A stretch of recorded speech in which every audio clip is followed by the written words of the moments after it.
Concept of climate change से। एक हमने क्लाइमेट चेंज जो पढ़ लिया था, जितनी भी हमारी क्या हुई थी, हाँ, UNFCCC वो पढ़ा था बिल्कुल लास्ट। यूनिट ट्रिपल सी की जितनी भी मीटिंग्स वगैरह हुई थी, हमने उसके बारे में पढ़ा था। और हमने देखा था कि किस तरीके से हमने कोशिश कर रहे हैं कि मिनिमाइज किया जा सके किसको, क्लाइमेट चेंज के इफेक्ट को। और टेम्परेचर जो ग्लोबल टेम्परेचर है उसको 2 डिग्री सेल्सियस से कम तक रखा जा सके at the end yes, of the century. कोशिश करेंगे कि उसको उससे कम रखा जाए। और अगर जो बहुत ज़्यादा अच्छा सिनेरियो है वो कौन सा रख सकते हैं, 1.5 ये डिग्री देखिए, सेल्सियस तक रखें, 1.5। ये सबसे बेस्ट सिनेरियो होगा फ्रॉम हाँ, 19 सेंचुरी ऑनवर्ड। क्योंकि 19 सेंचुरी में क्या हुआ था, इंडस्ट्रियल रेवोल्यूशन शुरू हुआ था।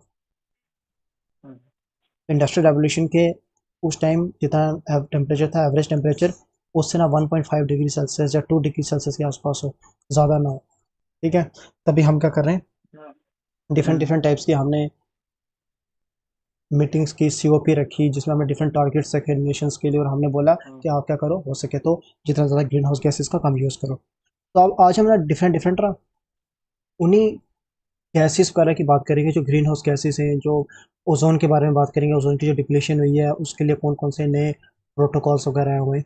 तो हम स्टार्ट करते हैं पहले कंसेप्ट ऑफ क्लाइमेट चेंज। और तू बताऊँ ठीक करना है। क्या इसमें, कि ज़्यादातर हमने इनकी ना जो पॉजिटिव पॉइंट्स है, जो इनकी मतलब इनकी इंफॉर्मेशन है, ये पॉइंट ये भी इस वीडियो पे बेसिकली क्या है, कि जितनी ज़्यादा हो सके उसकी उतनी इन्फो याद रखने की कोशिश करना, कि किस गैस के कौन से फीचर हैं, वो ग्रीन हाँ, हाउस मेन गैस मेन है मेन या मेन नहीं पॉइंट्स है। जो। मेन मेन पॉइंट्स आपको हाँ, मैक्सिमम मेन मेन।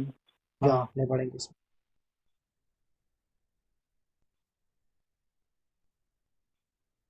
आवाज़ फोन आ रही है, आपकी आवाज़ पीछे नहीं जा रही है।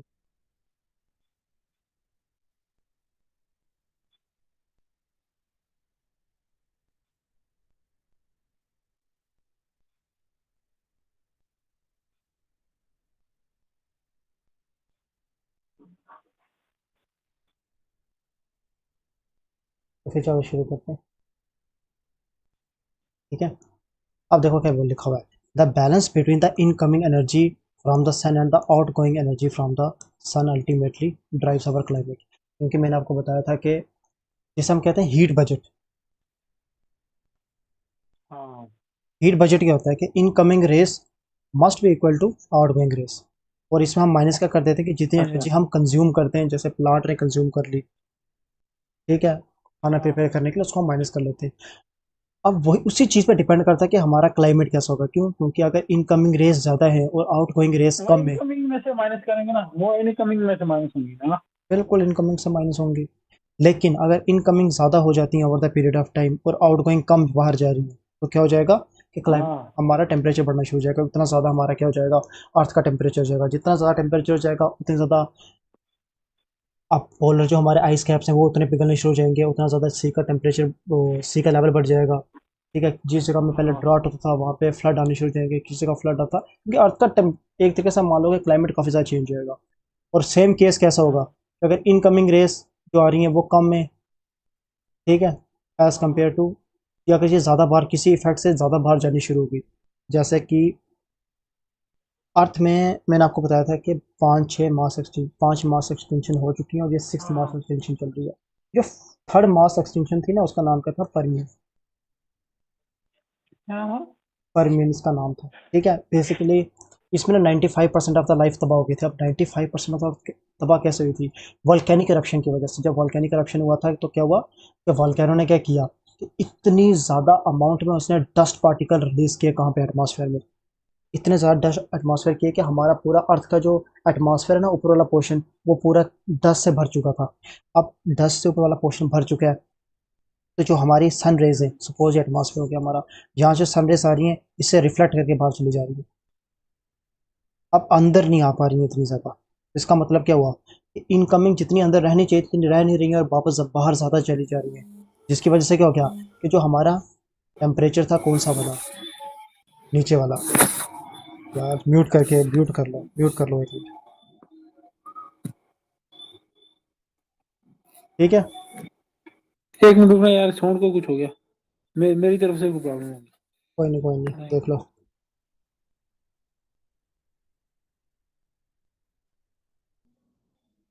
नहीं दे रहा अब। 2 मिनट रुक पता नहीं क्या हुआ तेरा। कंटिन्यू रखो। ये ना आवाज कम होगी ना। हम्म, मेरी आवाज कम होगी क्या?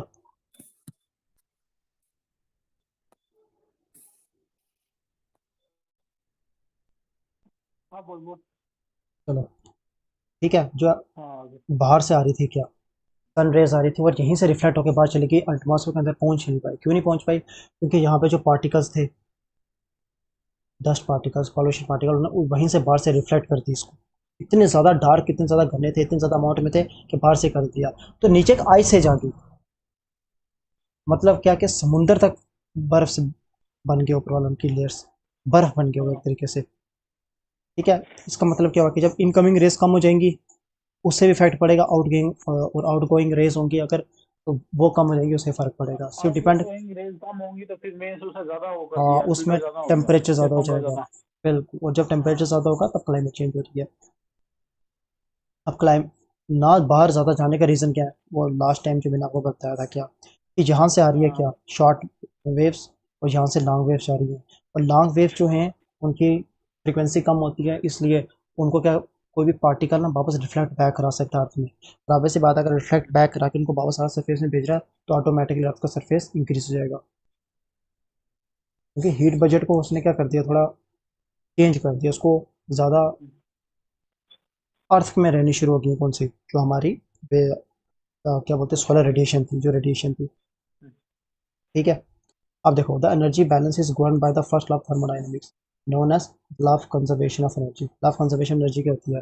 The energy can neither be created nor be destroyed but convert from हाँ one form to another. The हाँ law states that the energy can transform from one system to another in many forms, but it cannot be created or destroyed. ये पढ़ा होगा अगर आपने, अगर आपका हाँ अ, हाँ हाँ। ना, हाँ, नॉन मेडिकल स्टूडेंट फिजिक्स थे ही हम। ना यार। आई थिंक फिजिक्स में हमने पढ़ा था, इसमें कोई बड़ी बात नहीं है। हाँ therefore any energy lost during one process equal amount will equal the same amount of energy gained during another process. Same है, कोई बताने समझाने की जरूरत नहीं है। अब देखो, क्लाइमेट चेंज और बेसिकली होता क्या है, चेंज किस में आती है वो? Climate change is a change in the usual weather found in a place. ठीक है। जैसे आप देख सकते हो, it could be change in any of the following. किसी जगह का टेम्परेचर पहले कम था, बहुत ज़्यादा हो गया, ऑब्वियस सी बात है। और मान लेते हैं किसी किसी जगह क्या हो गया होगा। तो मैं लास्ट कुछ दिनों पहले, आज शायद 5-6 महीने पहले की बात है, एक वीडियोस काफ़ी ज़्यादा चल रही थी यूट्यूब इंस्टा में जहाँ पे क्या था, डेजर्ट में ना बर्फ़ पड़ी थी। वो काफ़ी, वो वाला सीन देखा था किसी ने? डेजर्ट में बर्फ़ पड़ी थी। इसका मतलब क्या है कि जिस एरिया हाँ में बारिश तक नहीं होती है, बहुत कम होती है, वहाँ पे बर्फ़ पड़नी शुरू होगी। इससे क्या बोलते हैं, क्लाइमेट चेंज हाँ होना। ठीक है।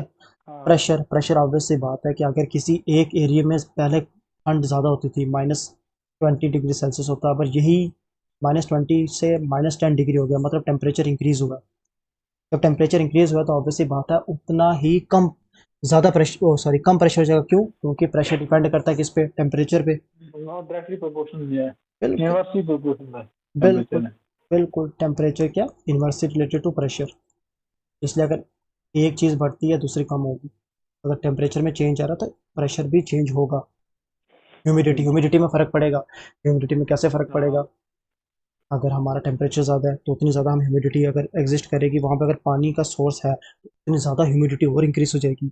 हाँ रेनफॉल, रेनफॉल में बिल्कुल इफेक्ट पड़ता है। आज के तुरंत आपने देखा होगा कि इंडिया में पिछले साल काफ़ी ज़्यादा क्या हुई, फ्लड्स बहुत ज़्यादा है, बहुत ज़्यादा फ्लड है।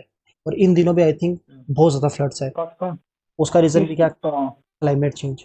अगर देखो, हम्म, प्रेशर में चेंज आ रहा है तो विंड में भी चेंज आएगा। क्यों? क्योंकि हम्म, विंड किस पर डिपेंड करती है, प्रेशर ग्रेडियंट। ग्रेडियंट क्या होता है, डिफरेंस में।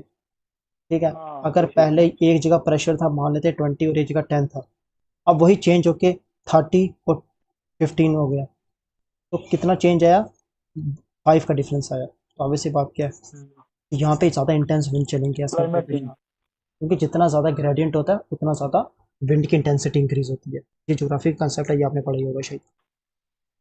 The earth climate has change through out the history. Already बता चुका हूँ कि अर्थ ने क्या हाँ देख चुके हैं, काफ़ी ज़्यादा चेंज देख चुके हैं आपके एटमॉस्फेयर, क्योंकि बहुत बार ग्लेशिएशन, डीग्लेशिएशन, ये नेचुरल प्रोसेस से चलती रहती है। इसको हाँ हम मिलिंकोविच साइकिल, अगर कभी मौका मिले ना, तो ऐसे मज़े के लिए पढ़ना हो। एक मिलिंकोविच साइकिल है, इसको पढ़ लेना, वैसे अपनी इंपॉर्टेंट नहीं, छोड़ो उसको ध्यान देते। Just in last 6,000 6,50,000 years we have been seven cycle of glacial advance and retreat with the abrupt and last ice age. देखो लास्ट आइस एज कब खत्म हुआ? 7,000 ईयर पहले। इसका मतलब क्या है? हमारा मिजोलिथिक एज, मिजोलिथिक हमारी एज कौन से कब तक थी? रफली 10,000 ईयर से लेके 8,000 ईयर के आसपास। का मतलब क्या है कि जैसे ही मीजोलिथिक एज खत्म हुई थी और नियोलिथिक एज स्टार्ट हुई थी, ठीक है, तो उसके आसपास ना, नियोलिथिक के आसपास क्या हो गया कि तब तक हमारा क्या चल रहा था? आइस एज चल रही थी। मेसोलिथिक में हमारी आइस एज रही, और उसके बाद चेंज क्या आया? उसके बाद चेंज आया जब नियोलिथिक एज आई, तो इंसान ने क्या करना शुरू किया? ज़्यादा छोटे छोटे पत्थर का यूज़ करना शुरू किया। जब आप हिस्ट्री पढ़ोगे उसके बारे में पढ़ लेना, पर 7,000 ईयर नियोलिथिक एज से कंसाइड करता है। It mark the beginning of the modern climate era and human civilization. Most of these climate changes are abrupt to very small variation in Earth orbits that change the amount of the solar radiation. एक और चीज़ मैं बताता हूँ, ये random knowledge है। 1990s में क्या हुआ था? 1990 के आसपास क्या हुआ था? एक Mount Everest, sorry Mount Everest एक माउंटेन है जिसका नाम है पीनाटुबो शायद। Pinatubo I am not sure, but I think जहाँ तक मेरे को याद है पीनाटुबो है, जो फिलीपींस का है, सॉरी इंडोनेशिया। ये कहाँ से बिलोंग करता है? इंडोनेशिया से। तो ये इंडोनेशिया में 1990 के आसपास क्या हुआ था? इसमें इरप्शन हुई थी। इसमें उस टाइम इतनी ज़्यादा इरप्शन हुई वॉल्केनिक, जब ब्लास्ट हुआ, इतना ज़बरदस्त ब्लास्ट हुआ कि इंडोनेशिया कहाँ पे है? यहाँ पे अर्थ है, ये सॉरी यहाँ पे हमारा क्या? इंडिया। तो इंडोनेशिया इस एरिया में है, इंडिया। ठीक है, और इस एरिया में जाके हमारा क्या पड़ता है? यूएसए। तो जब वो ब्लास्ट हुआ ना, ये वाला, तो यूएस तक आवाज़ आई थी, यूएस तक उनको पता चला कि यहाँ पे ब्लास्ट हुआ है। और इतना ज़्यादा डिस्चार्ज हुआ पार्टिकल्स का ना कि ग्लोबल टेम्परेचर, नॉर्मल टेम्परेचर नहीं, ग्लोबल टेम्परेचर ना 0.5 डिग्री सेल्सियस से कम हो गया। अगर हमारा टेम्परेचर, एवरेज टेम्परेचर, अगर हम 3 साल के लिए, 3 साल के लिए ग्लोबल टेम्परेचर अगर हमारा पहले कितना होता, अगर एवरेज टेम्परेचर हम हर साल का देखते तो कितना होता है? मान लेते हैं ऑटोमेटिकली 18 डिग्री सेल्सियस। तो जब ये इरप्शन हुई ना, इतना ज़्यादा डस्ट पार्टिकल्स निकले कि अगले 3 साल तक 17.5 डिग्री सेल्सियस हमारा क्या रहा? टेम्परेचर रहा। इसका मतलब क्या है कि जो वोल्केनिक इरप्शन होती है अगर बहुत बड़े स्तर में हो जाए, पीनाटुबो की इतनी ज़्यादा ना नहीं हुई होगी जब हम पुराने से कंपेयर करें इसको, लेकिन अगर इतनी, जगह का नाम था। अच्छा क्या चीज़? अच्छा अच्छा, मैं सोचा माउंटेनियर था, नहीं माउंट था। हाँ माउंटेन था पीनाटुबो, ठीक है ठीक है वॉल्केनो थे, ठीक है। क्या मान सकते हो, ठीक है। ये इंडोनेशिया के आसपास है, इसके बारे में अगर पढ़ना हो तो देख लेना कुछ। अब causes of climate change, climate change के कॉजेज क्या हैं? देखो नेचुरल कॉजेज भी हैं और मैन मेड कॉजेज भी हैं, क्योंकि ये नेचुरल प्रोसेस भी है, बस इंसान ने क्या कर दिया इसको, इसकी प्रोसेस को तेज कर दिया। There is an energy balance in atmosphere which maintains the earth climate. Energy balance क्यों? क्योंकि जितनी सोलर रेडिएशन आती है उतनी हम बॉस भेज देते हैं। When the average when averaged over the course of year, the amount of incoming solar radiation received from the sun has balanced the amount of outgoing radiation. Already हम अभी पढ़ चुके हैं। The equilibrium is called the energies, the earth energy or radiation balance, या फिर आप इसको heat budget भी कह सकते हैं। When this energy balance is disrupted, it causes climate change. ये हम पीछे पूरे इसके बारे में डिस्कस करके आएंगे, अगर ज़्यादा आनी शुरू हो जाएगी या कम होनी शुरू हो जाएगी तो उसके क्या इफेक्ट होते हैं। Any factor that cause the earth to change energy balance known as radiative forcing or force, ठीक है। The positive forcing such as producing by increasing concentration of greenhouse gases tend to harm our, देखो ये forcing जो हो रही है ना, forcing basically होगी कि जब भी हमारा जो बैलेंस है incoming radiation is equal to outgoing radiation के आसपास होगी तो हमारा उतना अच्छा बैलेंस बना देगा। But due to some reasons, अगर हमारी ज़्यादा रेडिएशन आ रही है और कम बाहर जा रही है, उसे हम क्या कहेंगे? Positive forcing. जब पॉजिटिव फोर्सिंग होगा तो अर्थ का टेम्परेचर इंक्रीज हो जाएगा, और वहीं पर अगर नेगेटिव फोर्सिंग होगी, पॉजिटिव तब होगा जब अर्थ का टेम्परेचर ज़्यादा हो गया, जब इनकमिंग रेडिएशन ज़्यादा है। क्योंकि अर्थ का टेम्परेचर ज़्यादा कब होगा? एक ही केस में हो सकता है ना कि रेडिएशन जो ज़्यादा जो आ रही है और कम बाहर जा रही है, और तब होगा कि हमारी अगर एटमॉस्फेयर में ग्रीन हाउस गैसेस की कॉन्सेंट्रेशन ज़्यादा होगी।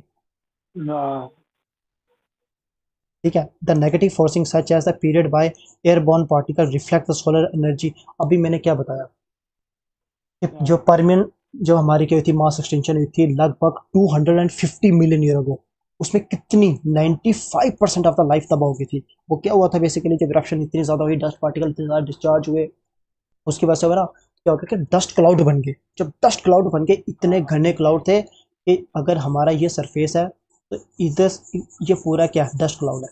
ऑब्वियस सी बात है कि जब अब यहाँ से सन रेज आएगी, चल यहाँ से लेके चलो मान लेते यहाँ तक भी आ गई, लेकिन अब फिर यहाँ से फिर वापस चली जाएगी, पूरी यहाँ तक नीचे पहुँच नहीं पा रही। जब यहाँ तक पहुँच नहीं पा रही तो some years may be decades तक क्या हुआ, ये जो हमारी क्या है, जो पार्टिकल्स है वो ऊपर ही चलते रहे। ठीक है, जब ऊपर ही चलते रहे तो रिफ्लेक्ट तब तक होते कि 10-10-15 साल तक वो नीचे, उन्होंने नीचे सरफेस ने देखा भी नहीं होगा किसको, लाइट को। तो उधर इतनी ज़्यादा तभी क्या हो गया, टेम्परेचर कम हो गया। तो उसे हम क्या कहते हैं, नेगेटिव फोर्सिंग। कि अर्थ का टेम्परेचर बहुत ज़्यादा कम हो गया। क्यों? क्योंकि इतनी ज़्यादा नीचे आ ही नहीं पा रही है हीट। ठीक है। फोर्सिंग में आल्सो भी आइदर नेचुरल और ह्यूमन। मैंने अभी कहा कि नेचुरल, क्योंकि अभी जो परमियन साइड हुआ था 250 मिलियन ईयर अगे, जो परमियन क्या हुआ था, हमारा मास एक्सटेंशन हुई थी, उस टाइम तो ह्यूमन एग्जिस्ट ना करते थे। 250 मिलियन हो गया 25 करोड़ साल पहले। इंसान तो हार्डली 25 लाख ईयर पहले आए। इसमें बहुत फ़र्क होता है। ठीक है, तो मतलब क्या है, इस टाइम जो हमारा हो रहा है ना, वो ह्यूमंस की वजह से एक्सेलरेट हो रहा है, क्योंकि नेचुरल प्रोसेस है। हमने से इसके रेट को इंक्रीज कर दिया, जिसको हम क्या कहते हैं, हाँ, बस एंथ्रोपोजेनिक, एंथ्रोपोसेंट्रिक, कुछ भी एंथ्रो जिसके पीछे लगा दिया वो ह्यूमन के रिलेटेड हो गई है। नेचुरल क्लासेस कौन कौन से होते हैं? कॉन्टिनेंटल ड्रिफ्ट, कॉन्टिनेंटल प्लेट की वजह से। ठीक है, कैसे क्या हो गया कि ऐसे एरिया में ज़्यादा कॉन्टिनेंट का क्या आ जाए, लैंड मास आ जाए, जहाँ पे सबसे ज़्यादा क्या होती है, रेडिएशन पड़ती है। मतलब क्या कि अगर मोस्ट ऑफ द आइलैंड हमारा फॉल करता है कहाँ पे, इक्वेटोरियल रीजन के आसपास। इक्वेटर का। तो ऑब्वियस सी बात है, जितनी ज़्यादा लैंड जितनी ज़्यादा गर्म होगी, क्योंकि पेंजिया अगर इक्वेटर के आसपास करता है, जितनी ज़्यादा लैंड कहाँ पर होगी, इक्वेटर के पास होगी, उतनी ज़्यादा वो हीट एब्जॉर्ब करेगी। जितनी ज़्यादा वो हीट एब्जॉर्ब करेगी, उतना ज़्यादा क्या होगा, टेम्परेचर आपका इंक्रीज होगा। लाइफ लाइफ हाँ, मतलब ये तो टेम्परेचर इंक्रीज होगा, अपने लाइफ ज्यादा होगी कि कम? उतनी ज़्यादा लाइफ ज्यादा होगी। उतनी ज़्यादा गर्मी होगी, उतनी ज़्यादा पॉजिटिव फोर्सिंग होगी। But on the other hand, hmm. अगर ये अर्थ है तो यहाँ पे पूरा लैंड मास और आधा लैंड मास यहाँ पे पूरा है।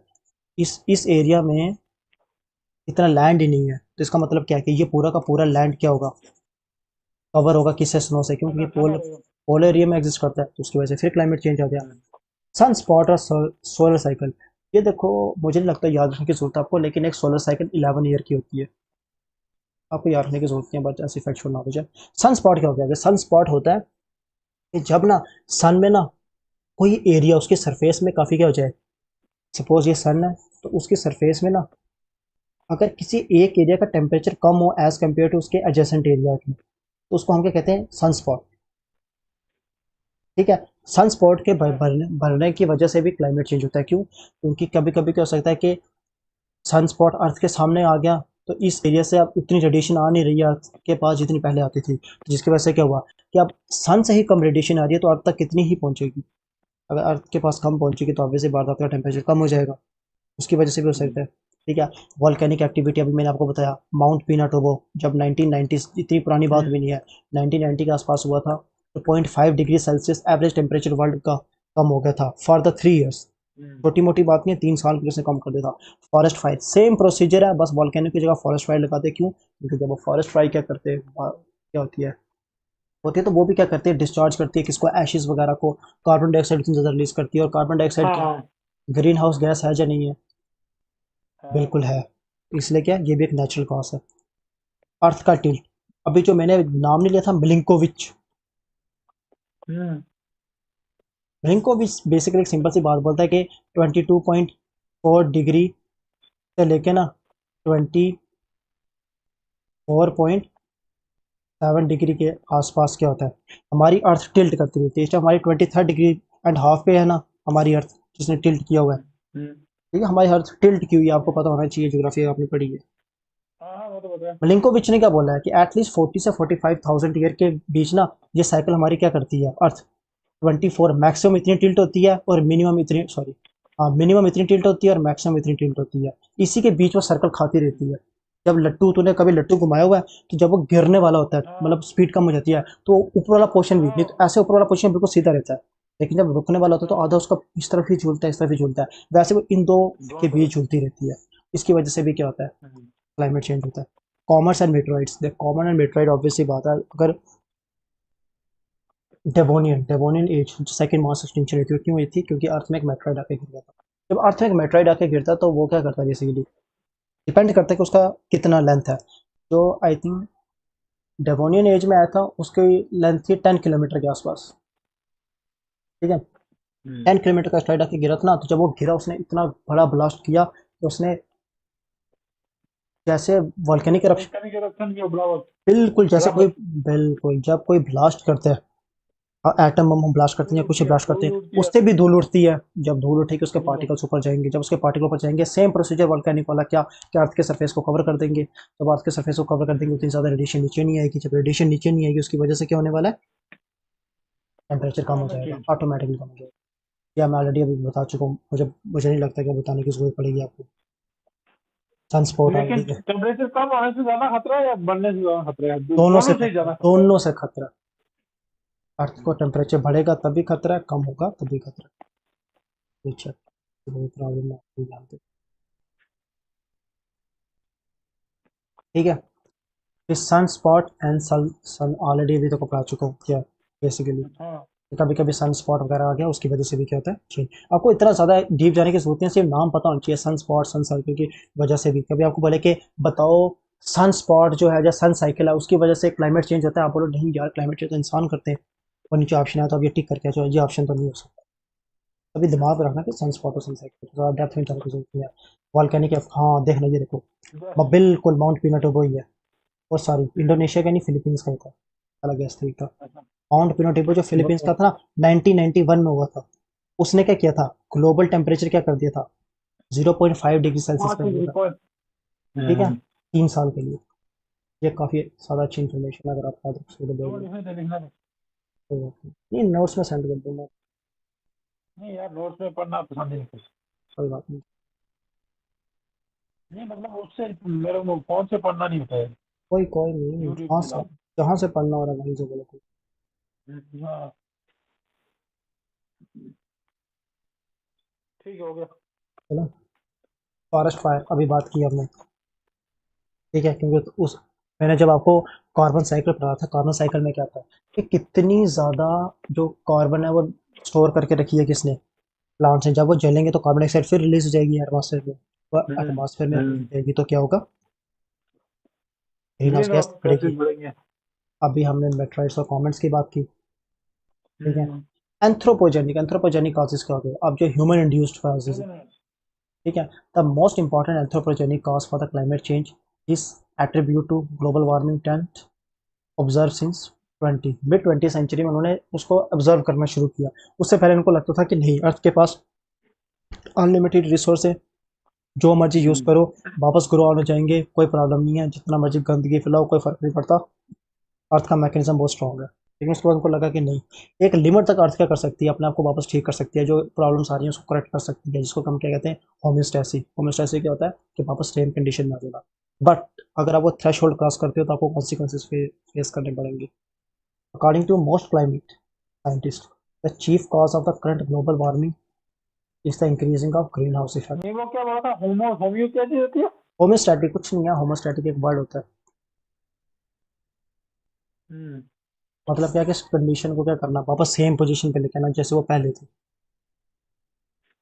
ग्रीन हाउस इफेक्ट, हाँ। गोल्डी लॉक जोन का पता है क्या होता हाँ बताया था। है, गोल्डी लॉक जोन में क्या होता है, ये अगर सन है, अगर कोई एक ऐसी जगह जहाँ पे प्लेनेट पे लाइफ सर्वाइव कर सके, क्यों सर्वाइव कर सके, क्योंकि इस एरिया में ना, ना सन बहुत ज़्यादा हॉट है, क्यों, क्योंकि आप सन के इतने पास भी नहीं हो कि इतना बहुत ज़्यादा हॉट हो, और आप इतने ज़्यादा दूर भी नहीं हो कि बहुत ज़्यादा इस एरिया में कोल्ड हो। और अर्थ एक ऐसे रीजन में पास हाँ करता है जो ना कि ज़्यादा इतनी हॉट है, इतनी ज़्यादा कोल्ड है। हाँ ग्रीन हाउस, ये हम पिछले 2 दिन से यही पढ़ रहे हैं, मुझे नहीं लगता इसको बताने की ज़रूरत है, क्यों, क्योंकि देख, हाँ। नॉर्मल केस में क्या था, एटमॉस्फेयर में ग्रीन हाउस गैस नहीं थी, तो जितनी रेडिएशन आती थी ज़्यादातर क्या हो जाती थी, वापस री एमिट हो जाती थी। अब देख जी सिर्फ ये पोर्शन गर्म है, लेकिन यहाँ पे क्या ग्रीन हाउस जितनी ज़्यादा ही उतना ज़्यादा टेम्परेचर ग्लोबल टेम्परेचर बढ़ना शुरू हो गया। मतलब ग्रीन हाउस जैसे ही दिखाई थी ना, है ना? बिल्कुल। आगे आएगा सबके बारे में बताऊंगा, ग्रीन हाउस गैसेस के बारे में पूरा बताऊंगा। ग्रीन हाउस वही पूरा ये सेम है, इसमें मैंने कुछ एक्स्ट्रा नहीं है, मैं आपको ऑलरेडी बता चुका हूँ पूरा कि ग्रीन हाउस गैस क्या होता है। देखो ये मैंने पढ़ाया था आपको कि green house is a building which a glass wall and glass roof. जब मैंने आपको हॉर्टिकल्चर की एग्जांपल दी थी, जब मैंने आपको बोलता कि हाँ कोई हाँ ट्रांसपेरेंट कलर लगता है, सेम वही है। ग्रीन हाउस किसको यूज़ किया जाता है? ग्रो प्लांट करने के लिए, टमाटोज वगैरह कोल्ड रीजन की, सिंपल सी बात है। हाँ। ग्रीन हाउस के अंदर वाला पोर्शन क्या रहता है? वार्म रहता है, इवन ड्यूरिंग विंटर। क्यों? क्योंकि जो हमारी हॉट वेव सारी हैं वो उसके अंदर एंटर तो कर जाती हैं, बट लॉन्ग वेव हम्म। उसको वापस बाहर नहीं जा पाती है उससे, तभी क्या होता है कि वो अंदर ट्रैप हो जाती है। नहीं, सूरज में शॉर्ट वेव आई, तो जो शॉर्ट वेव जब टकरा के वापस लॉन्ग वेव बन जाती है। हाँ बस शॉर्ट वेव देखना डिपेंड क्या करती है, यहाँ पे शॉर्ट वेव्स आ रही हैं, शॉर्ट वेव्स की क्या हम बोलते हैं, क्योंकि वो शॉर्ट वेव्स हैं। शॉर्ट वेव्स वो होती हैं जिनकी फ्रीक्वेंसी क्या होती है? ज़्यादा होती है, बट उनकी वेवलेंथ कम होती है। वेवलेंथ देखो यहाँ से लेके से यहाँ तक है, but on the other hand जो हमारी क्या है लॉन्ग वेव, उनकी वेवलेंथ ज़्यादा होती है लेकिन फ्रीक्वेंसी कम है। ज़्यादा पीक नहीं है उनकी, पीक बहुत कम है। हम्म। ये पहले अर्थ ऑब्जर्व कर रही है शॉर्ट वेव्स को, और जब एक बार ऑब्जर्व करके फिर उसको क्या करती है? वापस क्या करती है? एमिट करती है। अब अर्थ एमिट कर रही है, अब ये सन की एनर्जी नहीं मान सकते, अब इसको मान सकते हैं कि अर्थ लैंड उसको वापस री एमिट कर रही है एक बार एब्जॉर्व करने के बाद। ठीक है, तो एब्जॉर्व करने के बाद अगर एनर्जी तो एमिट कर रहा है, उससे हम क्या कहेंगे? Long waves. अच्छा। तो फिर क्या होगा? The green house effect is produce the same way on the earth as a whole. Earth acts like a building of glass, same process है, बस क्या किया एक्सप्लेन करके लिखा, बाकी और कुछ नहीं है। जब आप पढ़ रहे होगे तो आपको आसानी में लगेगा। देखो हाउ ग्रीन हाउस इफेक्ट कैसे काम करता है। सन हाई टेम्परेचर कॉज क्या करता है? जब सन का टेम्परेचर ज़्यादा होता है वो एमिट क्या करता है? रेडिएशन करता है, जो मोस्टली क्या होती है? शॉर्ट वेव होती है। जो इनकमिंग सोलर रेडिएशन होती है वो कौन सी होती है? Consist of shorter wavelength. ठीक है, जो शॉर्ट वेव मोस्टली पार्ट करती हैं कहाँ पे? Visible part of the electromagnetic spectrum. Electromagnetic spectrum के बारे में कभी पढ़ा है फिजिक्स में? पड़ा था। बिल्कुल, मैं बताता हूँ। यहाँ पे मान लो जिस वेव की ना फ्रीक्वेंसी ज़्यादा होती है, मतलब जिसके पास वेव के पास एनर्जी ज़्यादा होती है ना, फ्रीक्वेंसी जिसकी जितनी ज़्यादा होगी उसकी वेवलेंथ उतनी ही कम होगी। अच्छा। और जिसके पास फ्रीक्वेंसी कम होगी उसकी वेवलेंथ उतनी ज़्यादा होगी, मतलब कि वो उतनी ज़्यादा ट्रैवल कर सकती है। अब फ्रीक्वेंसी सबसे ज़्यादा किसकी होती है? गामा रेस की। ठीक है, उसके बाद कौन सी आती है हमारी? X rays.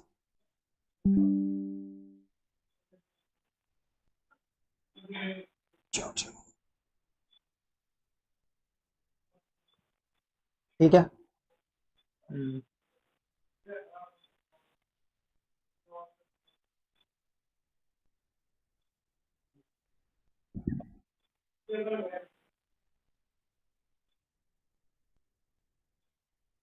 ठीक है।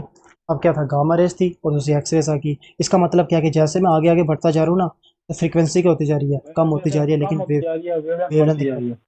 ठीक है, ये टेबल आप बना के याद कर लेना, क्योंकि आपसे कभी कभी पूछ सकते हैं कि बताओ कि गामा रेस की फ्रीक्वेंसी ज़्यादा हाँ, है या ये आता है, विजिबल रेस क्वेश्चन की। आता है इस पे। बिल्कुल, इससे भी क्वेश्चन आता है, ये पक्का स्पेक्ट्रम। याद रखो इलेक्ट्रोमैग्नेटिक स्पेक्ट्रम के बारे में। ठीक है, इसके बाद कौन सी फॉल करती है? UV rays. उसके बाद हमारी आती है विजिबल रे लाइट। विजिबल लाइट कौन सी होती है? जिसको हम बारे में पढ़ते हैं VIB हाँ हाँ GYOR। मतलब हाँ। कि कोई भी अगर एनर्जी है ना जो इस हम्म। वेवलेंथ के बीच फॉल करती है, ठीक है, तो उसी को हम सिर्फ देख हाँ। सकते हैं, बाकी नहीं तो हम नहीं देख सकते। ठीक है, हम्म। इसके बाद कौन सी आती है? इंफ्रारेड। ठीक है, इसके इंफ्रारेड के बाद हमारी आती है शायद माइक्रोवेव।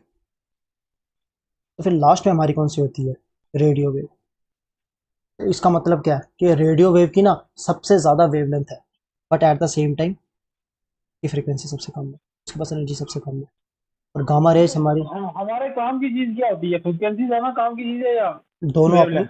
डिपेंड करता है कि दोनों अपनी जगह काम है। अगर आपको रेडियो सुनना है तो आपके लिए रेडियो वेव ज़्यादा काम की है। क्यों? क्योंकि आपको क्या चाहिए कि दूर दराज इलाके तक सिग्नल जा सके। आपको इतनी एनर्जी नहीं चाहिए इतना सा, तो अगर आप क्या करनी है, आपको साउंड किसी दूसरे इलाके में तक भेजनी है, तो साउंड को कैरी करने के लिए आपको इतनी ज़्यादा पावर नहीं चाहिए, तो आपको फ्रिक्वेंसी कम भी होगी तो चलेगी। बट आप चाहते हो कि बहुत दूर तक जाए, कम से कम 100 किलोमीटर दूर तक जाए या 50 किलोमीटर दूर तक जाए, तो आपको लेंथ ज़्यादा चाहिए होती है, तो आप क्या यूज़ करते हो, radio waves. But on the other hand, आपकी बाजू में फ्रैक्चर आई है, तो आप तो एक ही कमरे के अंदर रह के आपको एक्सरे निकलवाना है ना। जब आप निकलवाते हो उस टाइम आपको एनर्जी ज़्यादा चाहिए कि जो आपकी बॉडी को पेनिट्रेट करके बाहर निकल जाए। ठीक है, उस टाइम आपको वेवलेंथ नहीं चाहिए। जब बॉडी को आपको पेनिट्रेट हाँ करने के निकलने की कोशिश कर रही होती है, बट हमारी बॉडी क्या होती है, वो ज़्यादा डेंस होती हैं, तो वो क्या करती हैं, एक्सरेज को बाहर नहीं जाने देती हैं। लेकिन बाहर हाँ जो हमारा मसल पोर्शन होता है उसके बीच से एक्सरे आराम से पास कर जाती है। अब हाँ। जो पोर्शन आराम से पास कर जाता है ना, तो वहां पे वो एक्सरे में कौन सा किस तरीके से शो होता है, ब्लैक कलर का।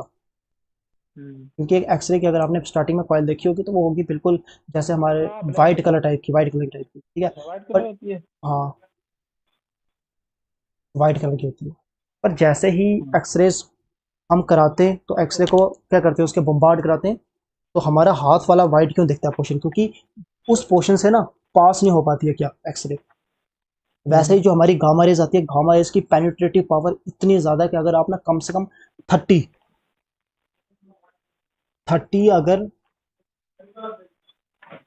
इंच की एक दीवार बनाओगे ना, 30 इंच की, उसको भी पेनिट्रेट कर देती है। इतनी ज़्यादा इसकी पेनिट्रेटिव पावर है। जो ये सिंपल सी बात है। और गामा रेज अगर आपके ऊपर पड़े तो आपके सेल तक आपके उसको चेंज कर सकती है, उसकी कॉन्फ़िगरेशन, क्यों, क्योंकि इतनी ज़्यादा उसके पास एनर्जी है। पर छोड़ो, हम अलग अलग अलग जगह जा रहे हैं। देखो, पर ये याद कर लेना, ये पूरा बना लेना, इसकी फ्रीक्वेंसी ज़्यादा है, इसकी वेवलेंथ कम है, और as we moving from left to right, तो क्या होती जा रही है, फ्रीक्वेंसी कम होती जा रही है, वेवलेंथ ज़्यादा होती जा रही है। Some of this energy is emitted back from the earth in the form of infrared radiation. Infrared, अगर, अब एक और बात सुन लो, कोई भी चीज़ है ना, अगर सपोज के आपको हीट, गर्मी, वार्मथ महसूस हो रही है ना, तो वो किसकी वजह से हो रही है, इंफ्रारेड रेडिएशन की वजह से। ठीक है। आपको गर्मी अल्ट्रावायलेट की वजह से नहीं महसूस होती है, आपको विजिबल लाइट की वजह से महसूस नहीं होती है, या रेडियो वेव की वजह से महसूस नहीं होती है। अगर एक फ्रीक्वेंसी उसी एरिया में फॉल करेगी जिसके में क्या होता है, इंफ्रारेड, तो तभी आपको ना वार्मथ प्रोड्यूस क्या होगी, फील होगी। समझ आई? Because earth is older than the sun, it emit radiation at much longer wavelength. अभी मैंने बोला था कि अर्थ क्या करती है, अगर पहले इसको आप एब्जॉर्ब करती है, फिर इसको री एमिट करती है। अर्थ का टेम्परेचर कम है, तो जब वो री एमिट करेगी, तो ऑब्वियसली बात है, जितनी हीट वो एमिट करेगी उसकी उतनी ज़्यादा फ्रीक्वेंसी नहीं होगी। फ्रीक्वेंसी क्यों नहीं होगी, क्योंकि उसके पास इतनी ज़्यादा एनर्जी नहीं है। और फ्रीक्वेंसी होती ही क्या, basically in short term energy उतनी ज़्यादा होती है। देखो, water vapours, carbon dioxide, methane and other traces of earth atmosphere observe the long wavelength going of outgoing infrared radiation from earth. ये सिंपल सी बात है कि ये चीज़ें क्या करती है। इसका इसका एक और मतलब भी क्या हो गया इंफ्रारेड रेडिएशन का, कि अर्थ में अगर जो क्लाइमेट चेंज हो रहा है ना, वो किसकी वजह से हो रहा है, इंफ्रारेड। क्योंकि आपको चेंज किससे आता है, इंफ्रारेड की वजह से आता है। These gases that emit the infrared radiation in all the direction, both outward and toward the space and downward towards the earth. This process creates a second source of radiation to form. सब पढ़ चुके हैं, कुछ ऐसा नहीं है। Surface थी, short waves आई, री एमिट की उन्होंने, जब री एमिट की, यहाँ पे ग्रीन हाउस गैस क्या थी, प्रेजेंट थी, उसने वापस उसको कर दिया, वापस नीचे भेज दिया। सेम लिखा है, कुछ नया नहीं लिखा हुआ है। Which cause are to be warmer than it's otherwise भी, क्यों, अगर ये बाहर चली जाती है तो टेम्परेचर बढ़ता नहीं, बट ये वापस नीचे आ गया तो बहुत टाइम ज़्यादा टेम्परेचर बढ़ चुका है। हाँ this process is known as natural green house effect. Simple इसको बोलते हैं नेचुरल ग्रीन हाउस इफेक्ट। ऐसा नहीं है कि ये इंसान से पहले भी एग्जिस्ट करती थी, क्यों, क्योंकि जब अर्थ हाँ। में अर्थ में जब हम 0.3% ऑफ कार्बन डाइऑक्साइड प्रेजेंट थी, तब भी तो वो करती होगी ना वाटर वो। वेपर भी होते ही है ना। बिल्कुल, वाटर वेपर्स होते हैं, वाटर वेपर्स खुद ग्रीन हाउस गैस है। गैस है, ठीक है, इफेक्ट करते हैं वो भी। बस अर्थ, इंसान क्या कर रहा है, उनकी क्वांटिटी इंक्रीज कर रहा है, बस इतना सा डिफरेंस है। हाँ और ग्रीन हाउस गैसेस ना क्या बोलते हैं, नेसेसरी इवल है। नेसेसरी इवल क्या, इनके बिना काम भी नहीं चलता, क्यों, क्योंकि without the green house effect Earth's average surface temperature would have been -18 degrees Celsius and Earth would have been a frozen barren planet. तो हमें किसने बचा के रखा हुआ है, इन ग्रीन हाउस गैसेस ने ग्रीन बचा हाउस के रखा हुआ है। इफेक्ट। इनको वो एज अ ब्लैंकेट काम कर रही है हमारे लिए, वो हमें वार्मथ देती है। Is essential. अब बात आती है कि ग्रीन हाउस गैसेस अब्जॉर्ब क्यों करती हैं। इन शॉर्ट सिंपल सी बात कहता हूँ कि जिन भी ना मालिक्यूल्स, सपोज कि हमारे पास कौन सा एक एटम, आगे डायग्राम में लिखा था, देखो, जो हमारे पास क्या है, एक मॉलिक्यूल है वाटर का, दूसरा हमारे पास मॉलिक्यूल है हमारे पास किसके पास, नाइट्रोजन का। जिन मॉलिक्यूल के बीच ना स्प्रिंग होगा, मतलब जिनके बीच का बॉन्ड होगा, डिस्टेंस बड़ा होगा, वो क्या करेंगी, एक तरीके से ना जब उनसे टकराएगी क्या हमारी ग्रीन हाउस गैस, तो उसको स्प्रिंग की तरह इफेक्ट देंगी और उसको वापस भेज देंगी। मतलब जो कम्प्लेक्स क्या होगा हमारा, जितना ज़्यादा हमारा कम्प्लेक्स है क्या मॉलिक्यूल है, उतने ज़्यादा उसमें स्प्रिंग टाइप इफेक्ट होगा। क्योंकि अगर एटमॉस्फेयर में नाइट्रोजन है हमारी कौन सी 78%, तो नाइट्रोजन सिंपल एक आटम हो गया, उसके पास कोई स्प्रिंग इफेक्ट नहीं है, उसके बीच से सीधे निकल जाएगी, तो कोई इफेक्ट नहीं पड़ने वाला। देखना जैसे क्या लिखा हुआ है, green house gas are more complex than other gas molecule in atmosphere. They have a structure that enable them to trap heat.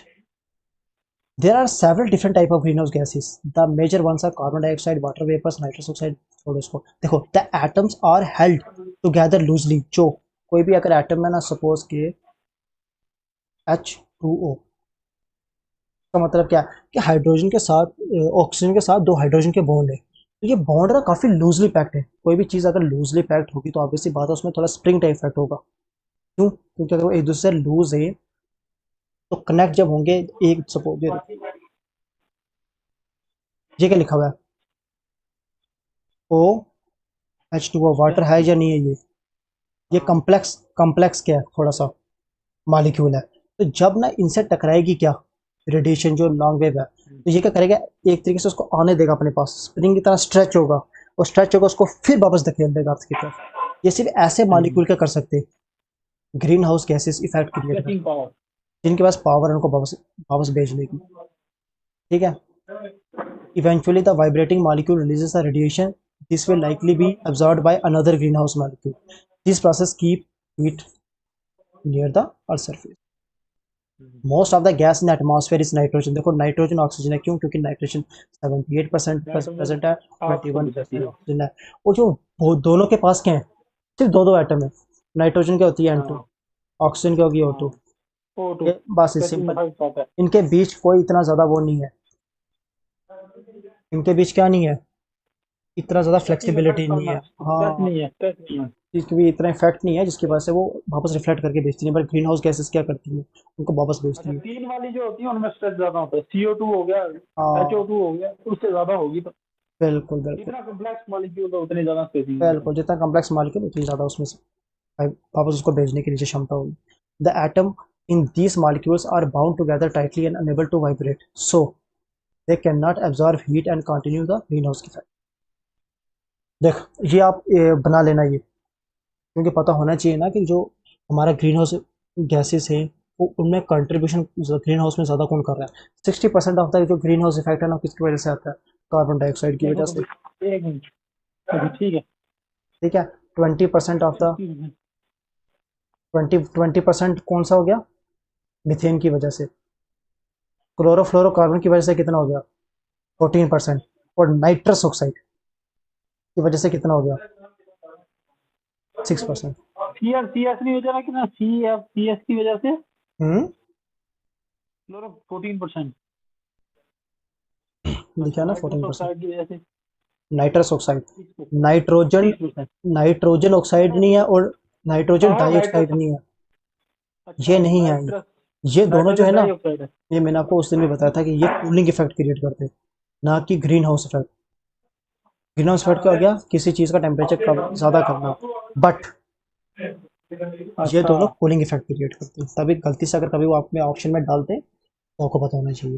यही पंगा करेंगे पक्का। बिल्कुल, मैं बोल रहा हूँ ना, अगर कोई अगर दिमाग से क्वेश्चन डालने वाला हुआ ना तो ये डालना बहुत बिल्कुल बनता है, लेकिन अगर बेवकूफ़ों की तरह इन्होंने डालना तो फिर कुछ नहीं हो सकता। कार्बन डाइऑक्साइड इसके बारे में पढ़ना तो मुझे नहीं लगता कि इसमें पढ़ने की जरूरत नहीं होती। क्यों? क्योंकि प्राइमरी गैस है। देखो, प्राइमरी ग्रीन हाउस और सेकेंडरी में क्या मतलब होता है। प्राइमरी हो गया कि हम डायरेक्ट किसी को रिलीज कर रहे हैं, जैसे कार्बन डाइऑक्साइड प्राइमरी क्यों है, क्योंकि मैंने रेस्पिरेशन के थ्रू डायरेक्ट इसको रिलीज कर रहा हूँ। ठीक है, या मीथेन होगी तो वो जब काओ या कोई भी एनिमल क्या करता है, वेस्ट प्रोडक्ट रिलीज करता है, उसके बीच से मीथेन निकल जाती है, या फिर पैडी कल्टीवेशन करते हैं उसके बीच से मीथेन रिलीज होती है, वो डायरेक्ट निकल रही है किसी एक सोर्स से। पर जो सेकेंडरी सोर्स होता है, सेकेंडरी सोर्स क्या होता है कि दो गैसें रिएक्ट करेंगे, उनसे एक तीसरी गैस बनेगी जिसको हम क्या कहेंगे, सेकेंडरी सोर्स। अभी जब मैं आगे आपको पढ़ाऊंगा उससे आपको पता चल जाएगा। इट रिलीज थ्रू इसमें स्कैंडल प्राइमरी सोर्स आ गया, रिस्पिरेशन वाला। डायरेक्ट मतलब जो डायरेक्ट रिलीज होती है उसको क्या बोलते हैं हम, प्राइमरी सोर्स। और सेकेंडरी क्या हो गया कि जब दो अलग अलग गैसेस रिएक्ट होंगी अंडर सर्टेन कंडीशन तो उसे हम क्या कहेंगे, अच्छा। Secondary. It is release through natural process such as respiration and volcanic eruption and through human activities such as deforestation, land use, बताने की जरूरत नहीं है। It absorbs a part of terrestrial radiation, reflect back some part of toward the earth surface, obviously बात है। It is largely responsible for greenhouse effect, 60% of the greenhouse effect depend on carbon dioxide, so of course ये largely responsible होगा greenhouse effect के लिए। Humans have increased carbon dioxide concentration, ठीक है, by more than third since industrial revolution has begun. It is still increasing gradually because of industrialization and urbanization. This is the most important long-lived force. Simple है, कोई बताने की इतना ज़्यादा जरूरत नहीं है।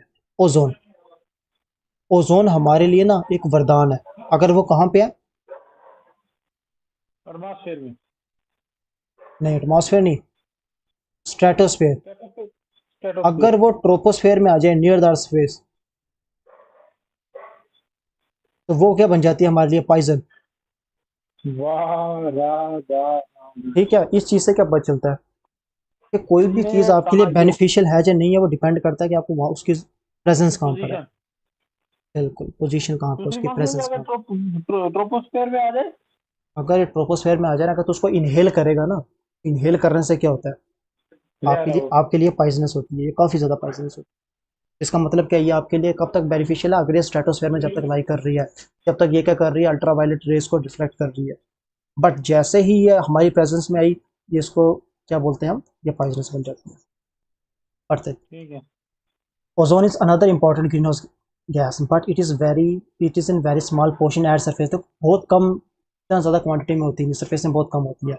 Most of is confined to stratosphere, अभी बोला हमने स्ट्रेटोस्फेयर में होती है, जहाँ पे वो क्या करती है, ऑब्जॉर्व करती है हार्मफुल रेडिएशंस को, जो यूवी रेज है। Eight ground level pollutants like nitrous oxide react with volatile organic compound. Volatile organic compound क्या होते हैं, कोई भी ऐसे कंपाउंड जो, जैसे हम स्प्रे नहीं, ड्यूड्रेंट नहीं होती हमारे पास, स्प्रे होगी, ड्यूड्रेंट हाँ। होगी, नेल पॉलिश होगी, जो क्या होता है हम स्प्रे करते हैं और वो क्या हो जाता है, थोड़ी देर बाद इवेपोरेट हो जाता है। अच्छा। ठीक है, कोई भी चीज़ अगर हम छोड़ते हैं खुले में तो इवेपोरेट हो जाती है, उसे हम क्या कहते हैं, वोलेटाइल ऑर्गेनिक कंपाउंड, जो ऑर्गेनिक से बन रहा है। देख, नाइट्रस ऑक्साइड रिएक्ट विद, जब वॉल्गेनिक वोलेटाइल ऑर्गेनिक कंपाउंड आती है in the volatile presence of, जो इजीली इजीली क्या होता है, रिएक्ट हो जाए। तो इतनी जल्दी इजिली क्या हो जाए, ऊपर इवेपोरेट हो जाए। ठीक है, क्योंकि जब ड्यूड्रेंट फेंकते हो, कोई भी ऐसा सबस्टांस फेंकते हो, जो क्या हो जाता है, थोड़ी देर बाद ना हाँ। वेपोराइज हो जाता है, जो उसे हम क्या कहते हैं, वोलेटाइल ऑर्गेनिक कंपाउंड। ठीक है,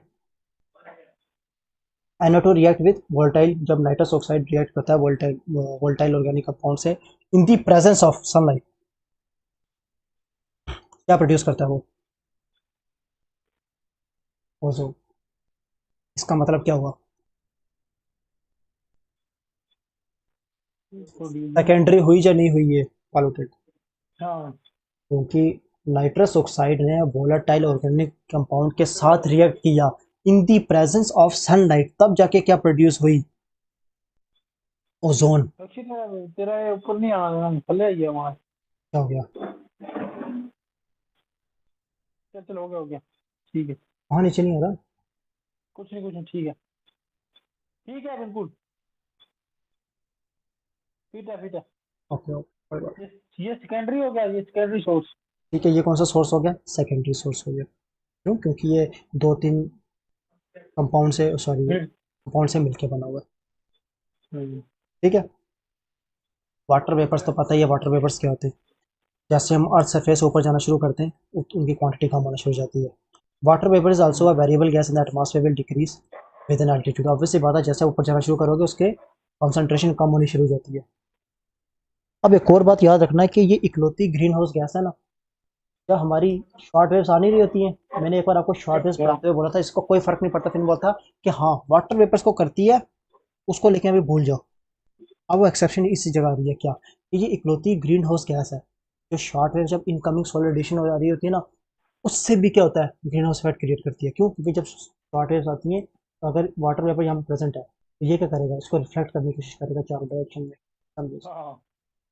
ठीक है, water vapours also decreases from equator to pole, obviously बात है। क्यों लगता है कि अगर वाटर वेपर्स क्यों डिक्रीज होते होंगे इक्वेटर से पोल की तरफ, सोचो। इक्वेटर में ज़्यादा क्यों होते हैं वाटर वेपर्स और पोल में कम क्यों होते हैं वाटर वेपर? जहाँ वही बोला ना, वो जिसकी हीट जहाँ पे ज्यादा होगी उधर ज्यादा ही होगी ना, वो बिल्कुल, इवेपोरेशन ज्यादा होगी। हीट ज़्यादा होगी वहाँ इवेपोरेशन ज़्यादा होगी, पोल्स में इतनी ज़्यादा हीट होती नहीं है, इवेपोरेशन होती नहीं है, इसकी वजह से वहाँ पे ह्यूमिडिटी कम होगी और ह्यूमिडिटी कम है तो वाटर वेपर्स कम होंगे। इन दी वार्म एंड हाँ। Wet tropics it is accounts for 4%। ठीक है, वो 4% तक आ जाती है एटमॉस्फेयर में by volume, while in dry and cold areas for less than 1%. One unique feature about the greenhouse gas is it absorbs both incoming part of the solid radiation and outgoing part of the solid radiation. अभी अभी समझाया, समझ आ गया? हाँ। तो shortage आ ठीक रही है, हैं ठीक है। उसको भी क्या करती हैं, उससे भी हाँ। ग्रीन हाउस इफेक्ट क्रिएट करती हैं। जो अंदर जा रही हैं, बाहर जा रही हैं लॉन्ग वेज, उससे भी क्या करती हैं, green house effect create. Methane, methane is the most important green house gas after carbon dioxide. क्यों? क्योंकि सेकंड मोस्ट कंट्रीब्यूटर है ये किसकी, ग्रीन हाउस इफेक्ट की। हाँ। अभी हमने पीछे जो क्या पढ़ा, हाँ। एक पाई चार्ट पढ़ा था जिसमें उन्होंने पढ़ा वो था चार कि में बोला है इसका 20%। 20% ऑफ द जो हमारा ग्रीन हाउस गैसेस है जी वो एस का हो गया इसका कौन कौन रिलीज करता है, ये रिलीज करता है, ये ठीक है। Animal waste. हाँ। बिल्कुल एनिमल, आगे आपको पता चलता जाएगा कैसे होगा।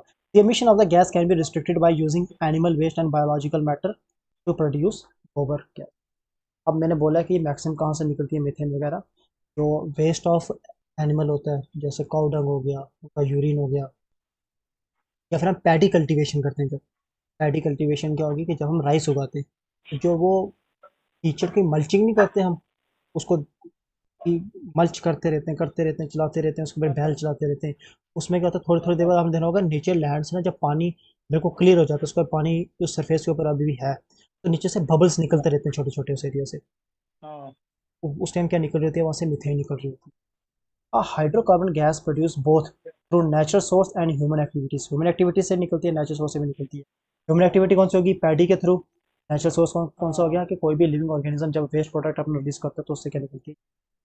नेचुरल सोर्स कौन कौन से हो गए, वेटलैंड हो गया, digestion of livestock, ocean, volcano, wild fire. Human activity से कौन कौन सी होती है, लैंड फिलिंग, एग्रीकल्चर से, एग्रीकल्चर वही पैडी होगी ये देखो, specially rice cultivation, manure management associated with domestic livestock, natural gas etcetera.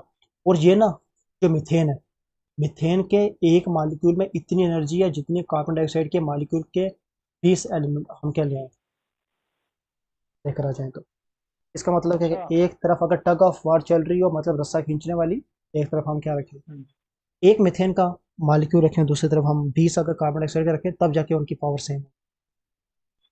अच्छा। सिंपल सी बात। But but like. और उसका लाइफ स्पेन शॉर्ट होता है। इसका मतलब क्या है कि अगर हमारी कार्बन डाइऑक्साइड रिलीज होती है एटमॉस्फेयर में तो वो ज़्यादा देर तक लेगी, ज़्यादा सालों तक वहाँ पे एग्जिस्ट करेगी, वहाँ पे एटमॉस्फेयर पे। But on the other hand methane क्या होगी, थोड़ा कम टाइम के लिए रहेगी। जैसे अगर 500 ईयर के लिए मान लेते हैं कौन सी रह रही है कार्बन डाइऑक्साइड, तो मिथेन हार्डली 100 ईयर के आसपास खत्म हो जाएगी। ठीक है, आगे मैं अभी एक हाँ टेबल ठीक। बताऊंगा, वो टेबल भी देख लेना। अब आती है नाइट्रस ऑक्साइड की। नाइट्रस ऑक्साइड जो है वो भी ग्रीन हाउस गैस है। अब ये देखिए, ये देखिए, नाइट्रोजन ऑक्साइड एंड नाइट्रोजन तो वो जो डाइऑक्साइड है। एमिशन हाँ। Cause global cooling, green house effect create नहीं करता है ये, सबसे बड़ी बात है। नो। हाँ, और ये सबसे बना। ये काफ़ी अच्छी इंपॉर्टेंट क्या बोलते हैं फैक्ट है ये। सोर्स, नाइट्रोजन फिक्सेशन से, fertiliser in agriculture, fossil fuel combustion, waste management, industrial process. ठीक है, और ये जो है ना, ये तो मैंने मिथेन के लिए क्या बोला था, मिथेन कितनी है वन कार्बन डाइऑक्साइड के मालिक्यूल से लेके 20, 20 20। लेकिन ये कितनी है नाइट्रस ऑक्साइड, 300। 300 देख रहे हैं, टाइम्स। आगे आगे देखते जाना, जब क्लोरोफ्लोरोकार्बन पर फ्लोरोकार्बन हेक्सा फ्लोरोकार्बन आएंगे ना, तब पता चलेगा कि सही पावर क्या होती ये भी लॉन्ग लास्टिंग नहीं होंगी। है। ये भी लॉन्ग लास्टिंग नहीं होंगी, हाँ मतलब। हाँ ये आगे मैं टाइम टेबल में दिखाऊंगा ना कितनी देर एग्जिस्ट करती ठीक है। है। कार्बन मोनोऑक्साइड काफ़ी शॉर्ट लिव्ड होती है। ठीक है, ये काफ़ी ज़्यादा इतनी ज़्यादा डेंस नहीं होती है। ठीक है, थोड़ी कम कम डेंस होती है। बट हाँ। ये कैसे निकलती है कार्बन मोनोऑक्साइड, कि जब ना कोई भी चीज़ कंबशन हम कर रहे होते हैं तो फुल्ली कंबशन, मतलब क्या, उतनी ज़्यादा ऑक्सीजन प्रेजेंट रहो। तो मतलब क्या है कि अगर कम्बशन इन लेस ऑक्सीजन। हाँ, अगर कंबशन हो रहा है तो आपके पास उतना ऑक्सीजन की क्वांटिटी प्रेजेंट नहीं है ना, वो क्या प्रोड्यूस करेगी, CO2 की जगह प्रोड्यूस करेगी CO, क्योंकि इतना ऑक्सीजन है नहीं, तो एक मॉलिक्यूल ऑक्सीजन का कम रह जाएगा। ये ज्यादा पॉइजनस होनी सुना था मैंने कभी। बिल्कुल, ये ज़्यादा, ये पॉइजनस की जगह बताऊँ क्या होता है, जब हम इसको ब्रीथ करते हैं ना तो ये क्या कर करती है, रिमूव कर देती है, किसको यूज़ कर देती है, ऑक्सीजन को। और हमारी बॉडी के अंदर जो ऑक्सीजन जा रहा है, अगर ये उसको यूज़ कर लेगी तो हमारे बॉडी हाँ में ऑक्सीजन कैसे आएगा। इसकी वजह से ना हमारे हाँ। बॉडी के अंदर क्या कम हो जाता है, ऑक्सीजन कम हो जाता है, तो इसलिए हमारे लिए क्या होती है, ये हानिकारक। तभी हमें डिजीनेस आना शुरू हो जाता है, क्योंकि हमारे अंदर बॉडी के अंदर ऑक्सीजन नहीं पहुंचता। अब बात आती है फ्लोरिनेटेड गैसेस की। सोर्स पहले वही सेम ही है यार, मैक्सिमम इंडस्ट्रियल यूज में होता है एल्यूमिनियम, खास करके एल्यूमिनियम और सेमीकंडक्टर इंडस्ट्रीज में काफ़ी ज़्यादा होता है। रेफ्रिजरेटर हो गया, एयर कंडीशनर, फॉर्म्स हो गए, आर्सेनॉल कैन हो, ठीक है। 4 टाइप ऑफ हाइड्रो, ये सॉरी फ्लोरिनेटेड गैस होती है, कौन से, हाइड्रोफ्लोरोकार्बन, पर fluorocarbon, sulphur hexafluoride, nitrogen trifluoride. और बिल्कुल फोर टाइप्स। इनका ग्लोबल वार्मिंग में पोटेंशियल बहुत ज़्यादा है। देखना भी, आगे मैं आपको क्या दिखाता हूँ, 1 मिनट, मैं आपको एक टेबल इनका दिखा, बताया कम। वो टेबल, वही वही वो मैंने लिखा हुआ है ना। ये टेबल दिखा लेते हो ना, उसके बाद हम आगे चलते हैं। जो कार्बन का स्लाइड एक, लिखा था ना। हम्म, अच्छा ठीक है।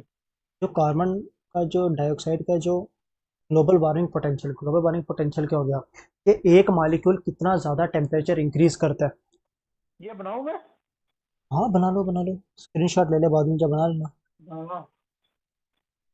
ठीक है। CH4। देखते जाना, अगर एक कार्बन डाइऑक्साइड के मॉलिक्यूल में जितना पोटेंशियल है ना करने का, क्या टेम्परेचर हाँ इंक्रीज करने का, ठीक है, उधर सिंपल हमने क्या लिख दिया 1।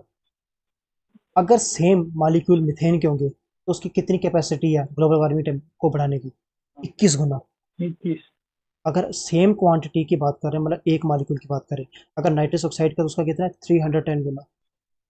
हाइड्रोफ्लोरोकार्बन की बात आती है, उसके पास कितना गुना है, 11,700 के आसपास। पर फ्लोरोकार्बन का कितना है, 6,500 से लेके 9,200 तक। और सल्फर हेक्साफ्लोराइड का कितना है, 23,000 के आसपास, 24,000 के अप्रॉक्सीमेट। देख रहे हैं कि कितना ज़्यादा पोटेंशियल है इनका ग्लोबल वार्मिंग को करने का, कि सिर्फ एक मॉलिक्यूल के पास जितना कार्बन डाइऑक्साइड करती है, वो एक मॉलिक्यूल अगर हमारे पास सल्फर हेक्साफ्लोराइड का होगा तो उसका ग्लोबल वार्मिंग पोटेंशियल कितना ज़्यादा होगा, 23,900। अब देखते हैं कि वन पॉइंट सिक्स वन। इनका लाइफ टाइम कितना है, मतलब सर्फ एटमॉस्फेयर में कितनी देर रहती है। ये 50 से 200 ईयर की, मतलब आज जो तो कार्बन डाइऑक्साइड रिलीज कर रहा है, अगर उसको कोई प्लांट यूज़ ना करे तो वो एटमॉस्फेयर में कब तक रहेंगी, 50 से लेके ना 200 ईयर तक के आसपास। मिथेन कितनी रहती है, 12 साल के आसपास, इतनी ज़्यादा नहीं रहती। नाइट्रस ऑक्साइड 120, हाइड्रोफ्लोरोकार्बन मैक्सिमम 270 तक। पर फ्लोरोकार्बन देखना कितनी है, फिफ्टी तब तो थाउजेंड ईयर खतरनाक है। 50,000 ईयर। मतलब इस टाइम अगर इंसान की बात करें तो इंसान को सही होश में आए हुए ना ज़्यादा से ज़्यादा कितने के, 12,000 साल के आसपास होंगे। कितने।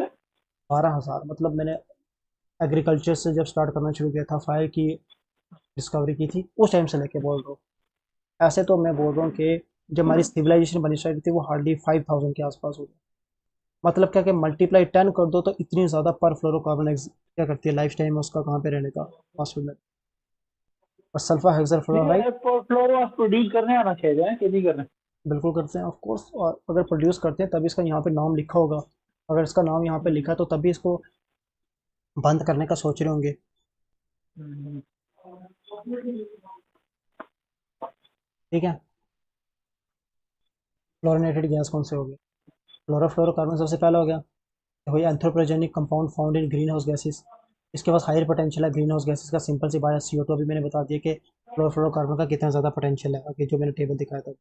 हाइड्रोफ्लोरोकार्बन सेम उसी में आ गई। ये ज़्यादा किस में यूज़ होते हैं, रेफ्रिजरेंट्स में, एरिसोल में, प्रोपेलेंट में, हाँ। सॉल्वेंट में, फायर डिटर्जेंट में, ठीक है।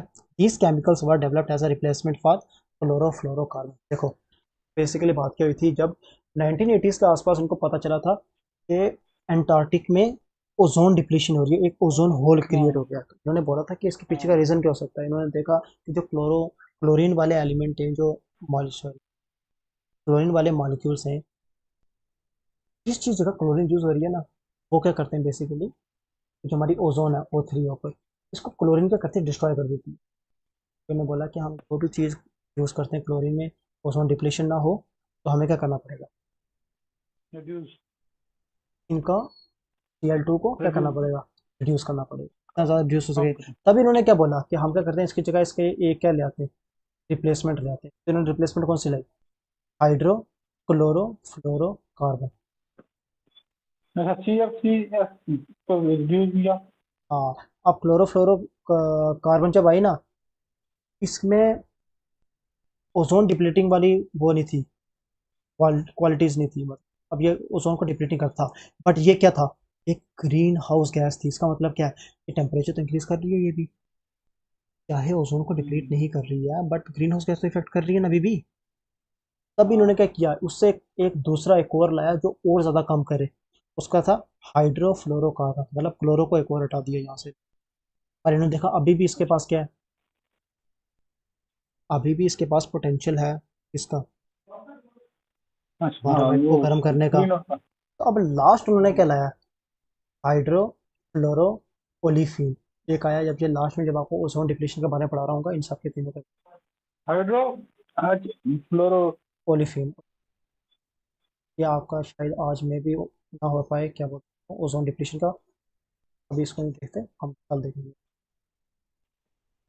These chemicals were developed as a replacement for hydrofluorocarbon, जैसे ही मैंने क्या बोला, वो क्या करते हैं, ये रिप्लेसमेंट है किसका, हाइड्रोफ्लोरोकार्बन की। Unfortunately hydrofluorocarbon are potent green house gases with long atmospheric, hydrofluorocarbon की ज़्यादा शेल्फ लाइफ होती है एटमॉस्फेयर में रहने की। हम आगे एक टेबल देख चुके हैं। अच्छा पर fluorocarbon produce in aluminium semiconductor industry, most of the chlorofluorocarbon ये सेमी एल्यूमिनियम और semiconductor industry, and have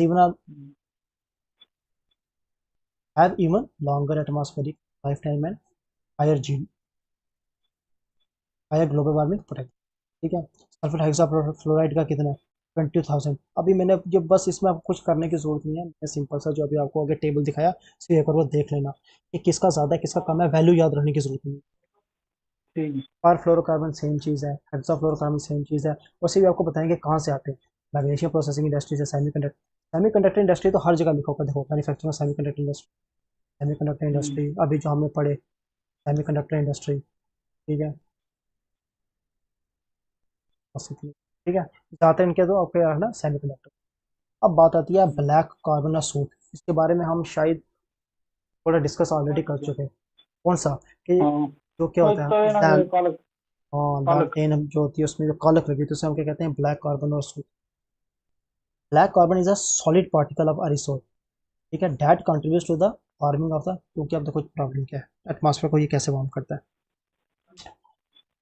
suppose कि हमारी ये क्या है, एक सरफेस है, और ये सरफेस कौन सी है, आइस की, जस्ट स्नो पड़ी हुई है, वो उसकी वाइट सरफेस है, और स्नो के पास ना एल्बिडो बहुत ज़्यादा होता है। मतलब क्या, कि एटलीस्ट ना 90 to 95% उसका एल्बिडो होता है। एल्बिडो क्या होता है, रिफ्लेक्टिंग पावर, अर्थ की जो अर्थ की तरफ हाँ हमारी लाइट आ रही हाँ हाँ है, हाँ 90 to 95% वो रिफ्लेक्ट कर देती है, तब इतना ज़्यादा टेम्परेचर इंक्रीज नहीं होता है। जब इतना ज़्यादा अच्छा टेम्परेचर इंक्रीज नहीं होगा तो ऑब्वियसली बात है, अरे स्नो पिघलेगी नहीं, स्नो पिघल नहीं रही है तो क्लाइमेट चेंज नहीं आएगा, सी लेवल्स नहीं राइज हाँ होंगे। बट जब हम क्या करते हैं, हम ब्रिक्स कलीन के लिए बनाते हैं, रखते हैं ठीक है, के लिए क्लीनर बनाते हैं, जब कुछ भी हम करते हैं जिसकी वजह से क्या हो रहा है, हम इंडस्ट्री रखी है जिसकी वजह से ये सूत निकल रही है। अब ये एटमॉस्फेयर में जा रही है, एटमॉस्फेयर से जब आएगी इधर तो शीट, हम्म, हमारी आइस है उसके ऊपर क्या हो जाएगी, इसके पार्टिकल्स पड़ जाएंगे ऐसे। अच्छा जब इसके पार्टिकल इसके ऊपर आ जाएंगे, ये किस कलर की है, ब्लैक हो जाएगी। और ब्लैक तो सबसे ज़्यादा एब्जॉर्ब करता है हीट। तो इसमें ब्लैक, मतलब अगर बर्फ में ऊपर होगा काला रंग सबसे होता जल्दी कर जाती है। बिल्कुल बर्फ के ऊपर काला रंग फेंकोगे तो जल्दी क्या हो जाएगी, पिघलेगी। क्यों, क्योंकि डिपेंड करता है ना कि टेम्परेचर उसका हाँ कलर कौन सा है। आप कभी ज़्यादातर डार्क कपड़े नहीं पहनते हो, कब, जब ज़्यादा गर्मी हाँ होती है हाँ तो ज़्यादातर वो वाला वाइट पता प्रेफर है। करते हो। ठीक है, तो इस तरीके से क्या करता है, ये उतनी ज़्यादा क्या करती है, ग्लोबल वार्मिंग में क्या करती है, पोटेंशियल बढ़ाती है। Suit is a form of particulate air pollutant reduce produce in incomplete combustion. जब इनकम्प्लीट कम्बशन होती है, हमारा कार्बन मोनोऑक्साइड भी ऐसे ही बनता है, जब ऑक्सीजन की कमी ना हो, सॉरी ऑक्सीजन की कमी हो तो उस टाइम क्या होता है, कार्बन डाइऑक्साइड नहीं बनता हाँ वो अच्छी तरीके से। इस टाइम पे अगर इनकम्प्लीट पॉल्यूटेंट होगा और कंबशन होगा तो क्या बनता है उससे? सूट। ब्लैक, क्योंकि घर में सिलेंडर यूज करते हो ना, हाँ, सिलेंडर से ब्लू फ्लेम निकलते हैं। ब्लू फ्लेम निकलता है। जब ब्लू फ्लेम निकल रहे हैं इसका मतलब क्या है? कोई भी चीज़ ना वेस्ट नहीं हो रही है, जो गैस आ रही है सबका अच्छा। सब यूज हो रहा है। तो जब वो रेड कलर के क्या कर रहा है, फ्लेम दे रहा है कोई भी मतलब आग, तो इसका मतलब क्या है कुछ ना कोई चीज़ क्या हो रही है, पूरी अच्छी तरीके से कंबशन हो नहीं पा रही है, कुछ न किसी चीज़ का लॉस हो रहा है, तभी उतनी ज़्यादा एशेस निकलेगी। ब्लू फ्लेम में कभी एशेस निकलती है, तभी आपने देखा होगा कि जो हमारे घर में गैसेस होती है उसकी आगे पीछे सूख इतनी नहीं होती है। But on the other hand अगर हम आग लगाते हैं उससे ज़्यादा एशेस निकलती हाँ, इसमें भी हो जाता है पंगा कभी कभी। है। ठीक है, क्योंकि अगर तूने घर में कोई भी बर्तन रखा होगा किसके ऊपर, गैस के ऊपर, तो इतनी वो काला नहीं होता कभी। हाँ, ठीक है, जलने की वजह से काला जो अलग बात है, बट इसकी वजह से काला नहीं होता। फुल कंबशन हो जाती है। फुल कंबशन है। Black carbon warms the earth by absorbing heat. ठीक है, ये कुछ गलत है इसमें, ये अर्थ को अब्सॉर्ब बिल्कुल। करता है, हीट अब्सॉर्ब करेगा। एंड रिड्यूस, क्या लिखा हुआ है रिड्यूस, पढ़ना हो रहा है क्या लिखा हुआ है ये? रिड्यूस अल्बिडो, हाँ ठीक है। एल्बिडो के बारे में अभी आप मैंने बताया आपको। एल्बिडो क्या रिफ्लेक्टिंग होता है? पावर।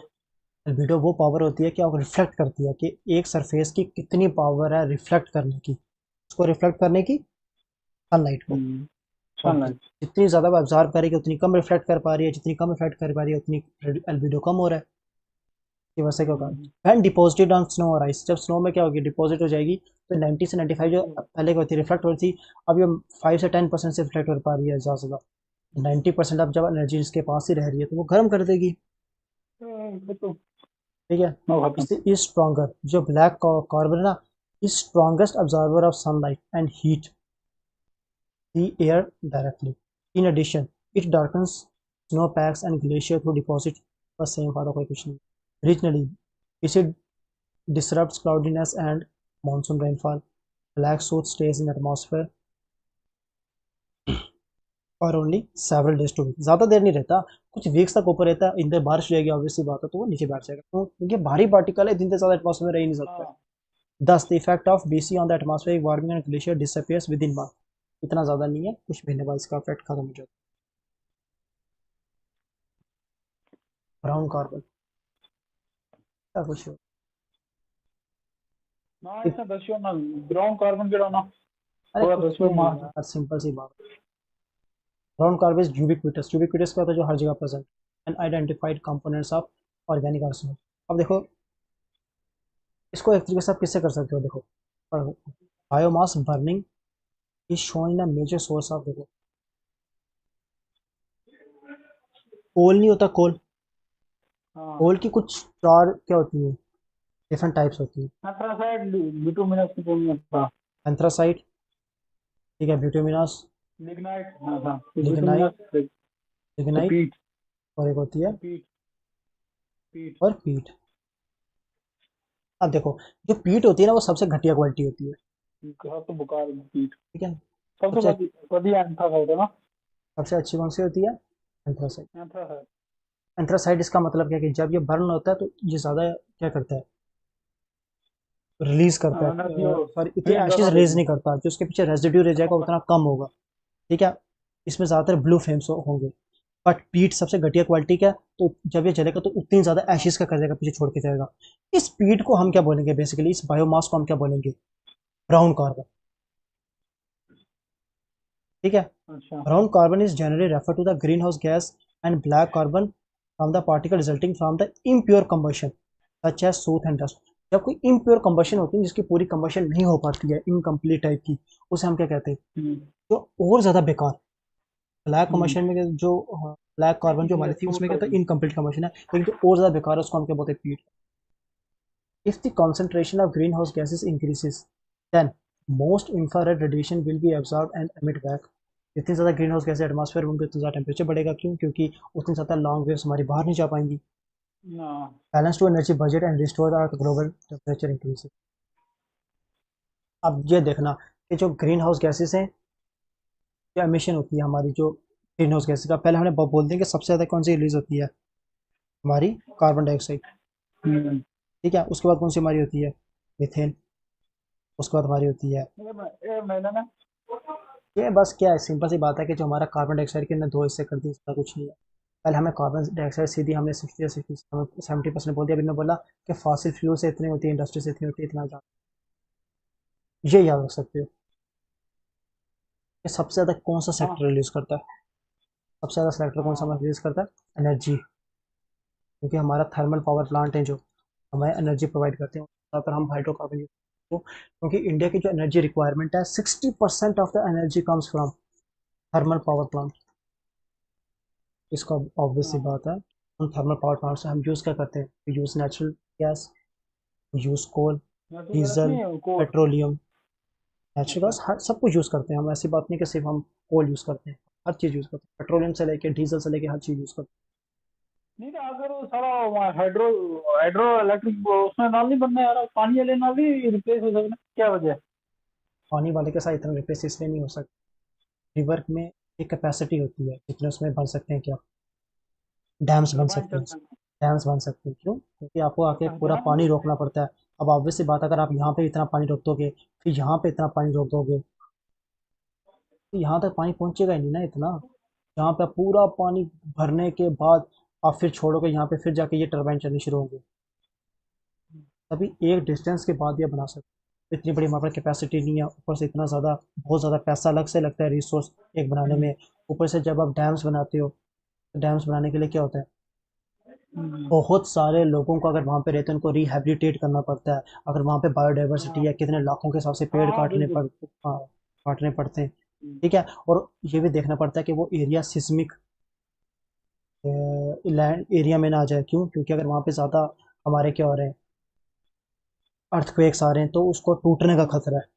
ठीक है, नेचुरल डिजास्टर उस एरिया में कम होते हो, बहुत सारे फैक्टर करते हैं, तभी हम पूरी की पूरी एनर्जी हाइड्रो पावर से नहीं ला सकते। तभी हम कोशिश करते हैं क्या, कि रिन्यूएबल एनर्जी हमारे पास जितनी ज़्यादा आ सके उतनी अच्छी है। हम सोलर एनर्जी का यूज़ करते हैं हर टाइप की चीज़।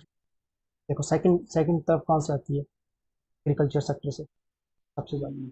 ठीक है, फिर हमारी इंडस्ट्रीज़ वगैरह से आती है। पर आपको दो पहले तीन याद रख लो, इलेक्ट्रिसिटी याद रख लो, सेकंड एग्रीकल्चर, और आपका रख लो इंडस्ट्री। ये याद रखो, ये बहुत ज़्यादा इंपॉर्टेंट है। सबसे ज़्यादा एनर्जी कार्बन डाइऑक्साइड में रिलीज करता है चाइना। कितनी बढ़ तक करता है, 43% के आसपास। ठीक है, उसके बाद कौन करता है, यूएसए, 27% के आसपास।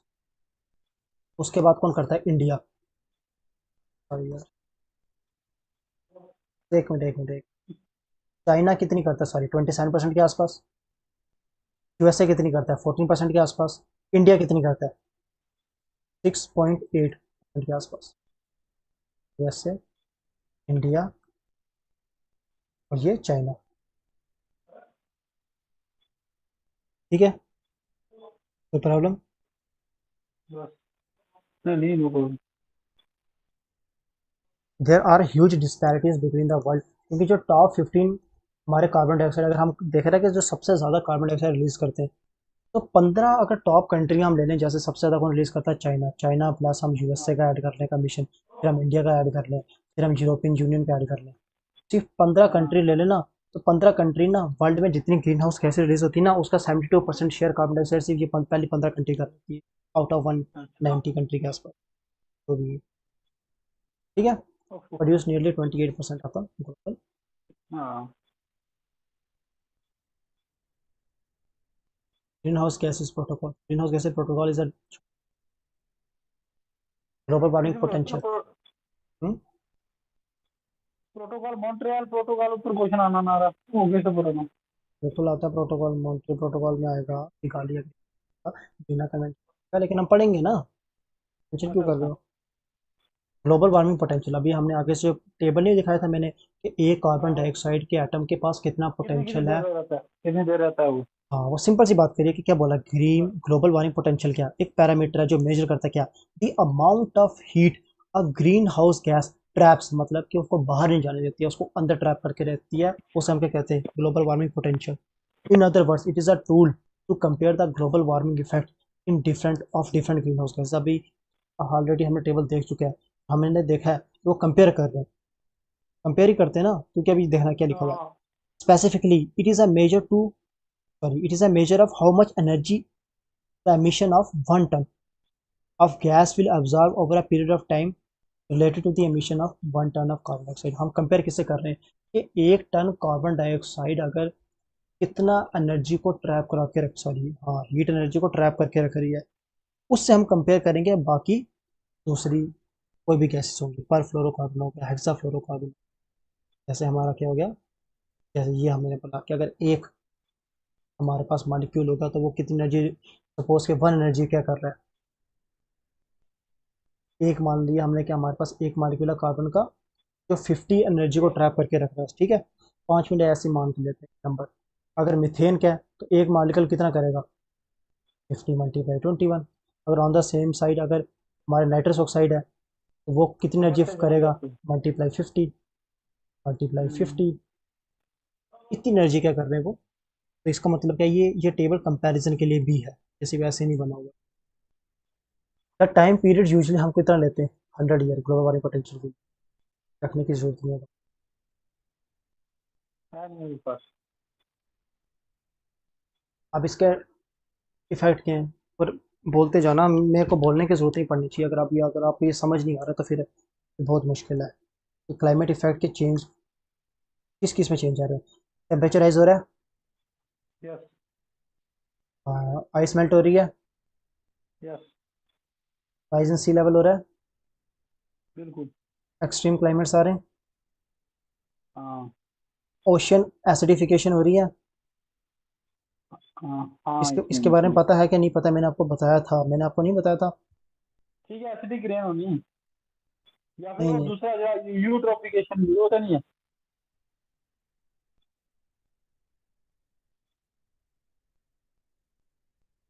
CO2 डिजॉल्व इन वाटर, जितना ज़्यादा एटमॉस्फेयर में कार्बन डाइऑक्साइड होगा उतना ज़्यादा वाटर में डिजॉल्व होगा, जितना ज़्यादा वाटर में डिजॉल्व होगा उसकी पीएच वैल्यू इंक्रीज होगी, जितना ज़्यादा उसकी पीएच वैल्यू इंक्रीज हो रही है ओशन क्या हो रहा है उतना। ये जब मैं आपको कोरल्स पढ़ाया था, मैंने आपको पढ़ाया था। Hmm, extreme drought and wildfires आ रहे हैं, ऑस्ट्रेलिया के वाइल्ड फायर के बारे ठीक में है सुना था। ठीक है। ब्राज़ील में जो आई थी अमेजोन के फॉरेस्ट वाइल्ड फायर आई थी, उसके बारे में सुना था। एक्सट्रीम हम्म, ड्रॉट इस टाइम कहाँ पे चल रहे हैं, जो हमारी यंग तजी, सॉरी, येलो रिवर है, जो यंग तजी रिवर है, कहाँ पे, चाइना में, उसमें इस टाइम ऑल टाइम लो वाटर चल रहे हैं। और आपने डिफरेंट डिफरेंट अगर न्यूज़ देख रहे हो तो आपको पता होना चाहिए कि यूरोप में काफ़ी ऐसे एरिया, इटली के आसपास एरिया हो गया, फ्रांस के पास ऐसा एरिया हो गया, जो पानी के आसपास एरिया थे, वहाँ पे पानी इतना रिसाइड हो गया कि वहाँ से जो हिस्टोरिकल मॉन्यूमेंट्स बाहर आने शुरू हो गए जो पहले डूब चुके थे। अच्छा। एग्रीकल्चर में इफेक्ट पड़ेगा, बिल्कुल पड़ेगा। इकोसिस्टम और सोसाइटी में फर्क पड़ेगा, बिल्कुल पड़ेगा। हाँ बस राइजिंग टेम्परेचर, यार कुछ बताने की जरूरत है, सिंपल, आपको इतना डेप्थ में कह नहीं जाता। टेम्परेचर और तो ओशन बढ़ेगा, अगर ओवरऑल टेम्परेचर बढ़ रहा है तो ओशन के ऊपर का टेम्परेचर भी बढ़ेगा, सबका बढ़ेगा बढ़ेगा। एयर इसका ही बढ़ेगा, सी सरफेस टेम्परेचर ही बढ़ेगा। ये चीज़ थोड़ी सी इंपॉर्टेंट है, थोड़ी देख लेना कि साइंटिस्ट ने क्या प्रोजेक्ट किया है कि अगर हम क्या करते हैं इस टाइम ना, अगर जितना ज़्यादा हम लो एमिशन करना शुरू कर देना तो ना हम क्या कर सकते हैं, 1 से 1.5 डिग्री सेल्सियस के आसपास क्या कर सकते हैं, हम रोक सकते हैं एमिशन को। और अगर हम बिल्कुल ना रोकें तो हाईएस्ट हम कितना टेम्परेचर बढ़ा सकते हैं, 4 डिग्री सेल्सियस का। तो हमने बोला है कि चलो इस टाइम तो हम बिल्कुल कट नहीं कर सकते, क्यों, क्योंकि इस टाइम हमारे लिए कोल इज नेसेसरी, क्यों, क्योंकि 60% of our energy requirement depends upon hydro. इस टाइम हाँ हम नहीं यूज खत्म उसका कर सकते, but we can eliminate them eventually over the period of time, क्योंकि इंडिया ने अभी क्या किया, COP26 में जो हुई थी ग्लासगो में, हाँ, उसने बोला ना इंडिया ने उसमें कि इंडिया ने हम एक और चीज़ बोली थी, मैंने आपको शायद आपको बताई नहीं होगी, कि हमने 2070 तक नेट न्यूट्रल तक पहुंचना है। बताया था मैंने आपको ये, ना ना। नेट न्यूट्रल तक पहुंचा। नेट न्यूट्रल क्या हो गया कि अगर इंडिया के पास इतना फॉरेस्ट है, इतना कवर है कि वो फोटोसिंथेसिस के थ्रू हर साल हम क्या कर रहे हैं, 50 मिलियन, 5 बिलियन टन अगर हम CO2 रिलीज कर रहे हैं किसमें, एटमॉस्फेयर में, सॉरी, अगर हमारे पास इतने ट्रीज और प्लांट्स हैं कि हम क्या कर रहे हैं, वो प्लांट क्या कर रहे हैं, 5 बिलियन टन क्या करते हैं, यूज करते हैं और फोटोसिंथेसिस करके ऑक्सीजन रिलीज कर रहे हैं। तो हमारी इंडस्ट्रीज ना मैक्सिमम कितना रिलीज करेगी, 5 बिलियन टन, इससे ज़्यादा हम नहीं करेंगे। इसका मतलब क्या हो गया कि प्लांट 5 बिलियन टन ले रहे हैं, अगर इंडस्ट्रीज 5 बिलियन टन रिलीज कर रही है तो न्यूट्रल है, हमने बंद नहीं कर दिया। साल है उसी का अगले साल इंक्रीज नहीं होगा ये हमने 2070 तक रखा हुआ है ना हमने टारगेट, बस। कि 2070 के बाद ना हम जितना रिलीज करेंगे उतना हम सिंक भी बना दिया हमने, उतना हमारे पास प्लांट्स होंगे, ट्रीज होंगे, जो क्या करेंगे उसको वापस खींचे, सिंपल सी बात। ठीक है, याद रखना ये ग्लासगो में COP26 हुई थी, इसके बारे में आपसे क्वेश्चन पूछा जा सकता है, मैं 2-3 बार इसके बारे में डिस्कस करता हूँ, इसके बारे में आपको कल। 2022 है ना वो ग्लासगो। बिल्कुल 20।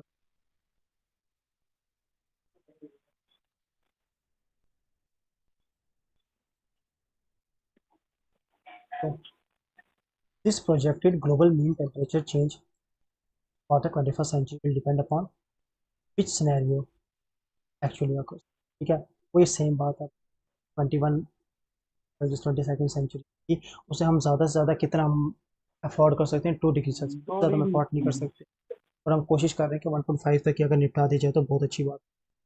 वही सेम बात, गवर्नमेंटल पैनल ऑफ क्लाइमेट नहीं पर नहीं।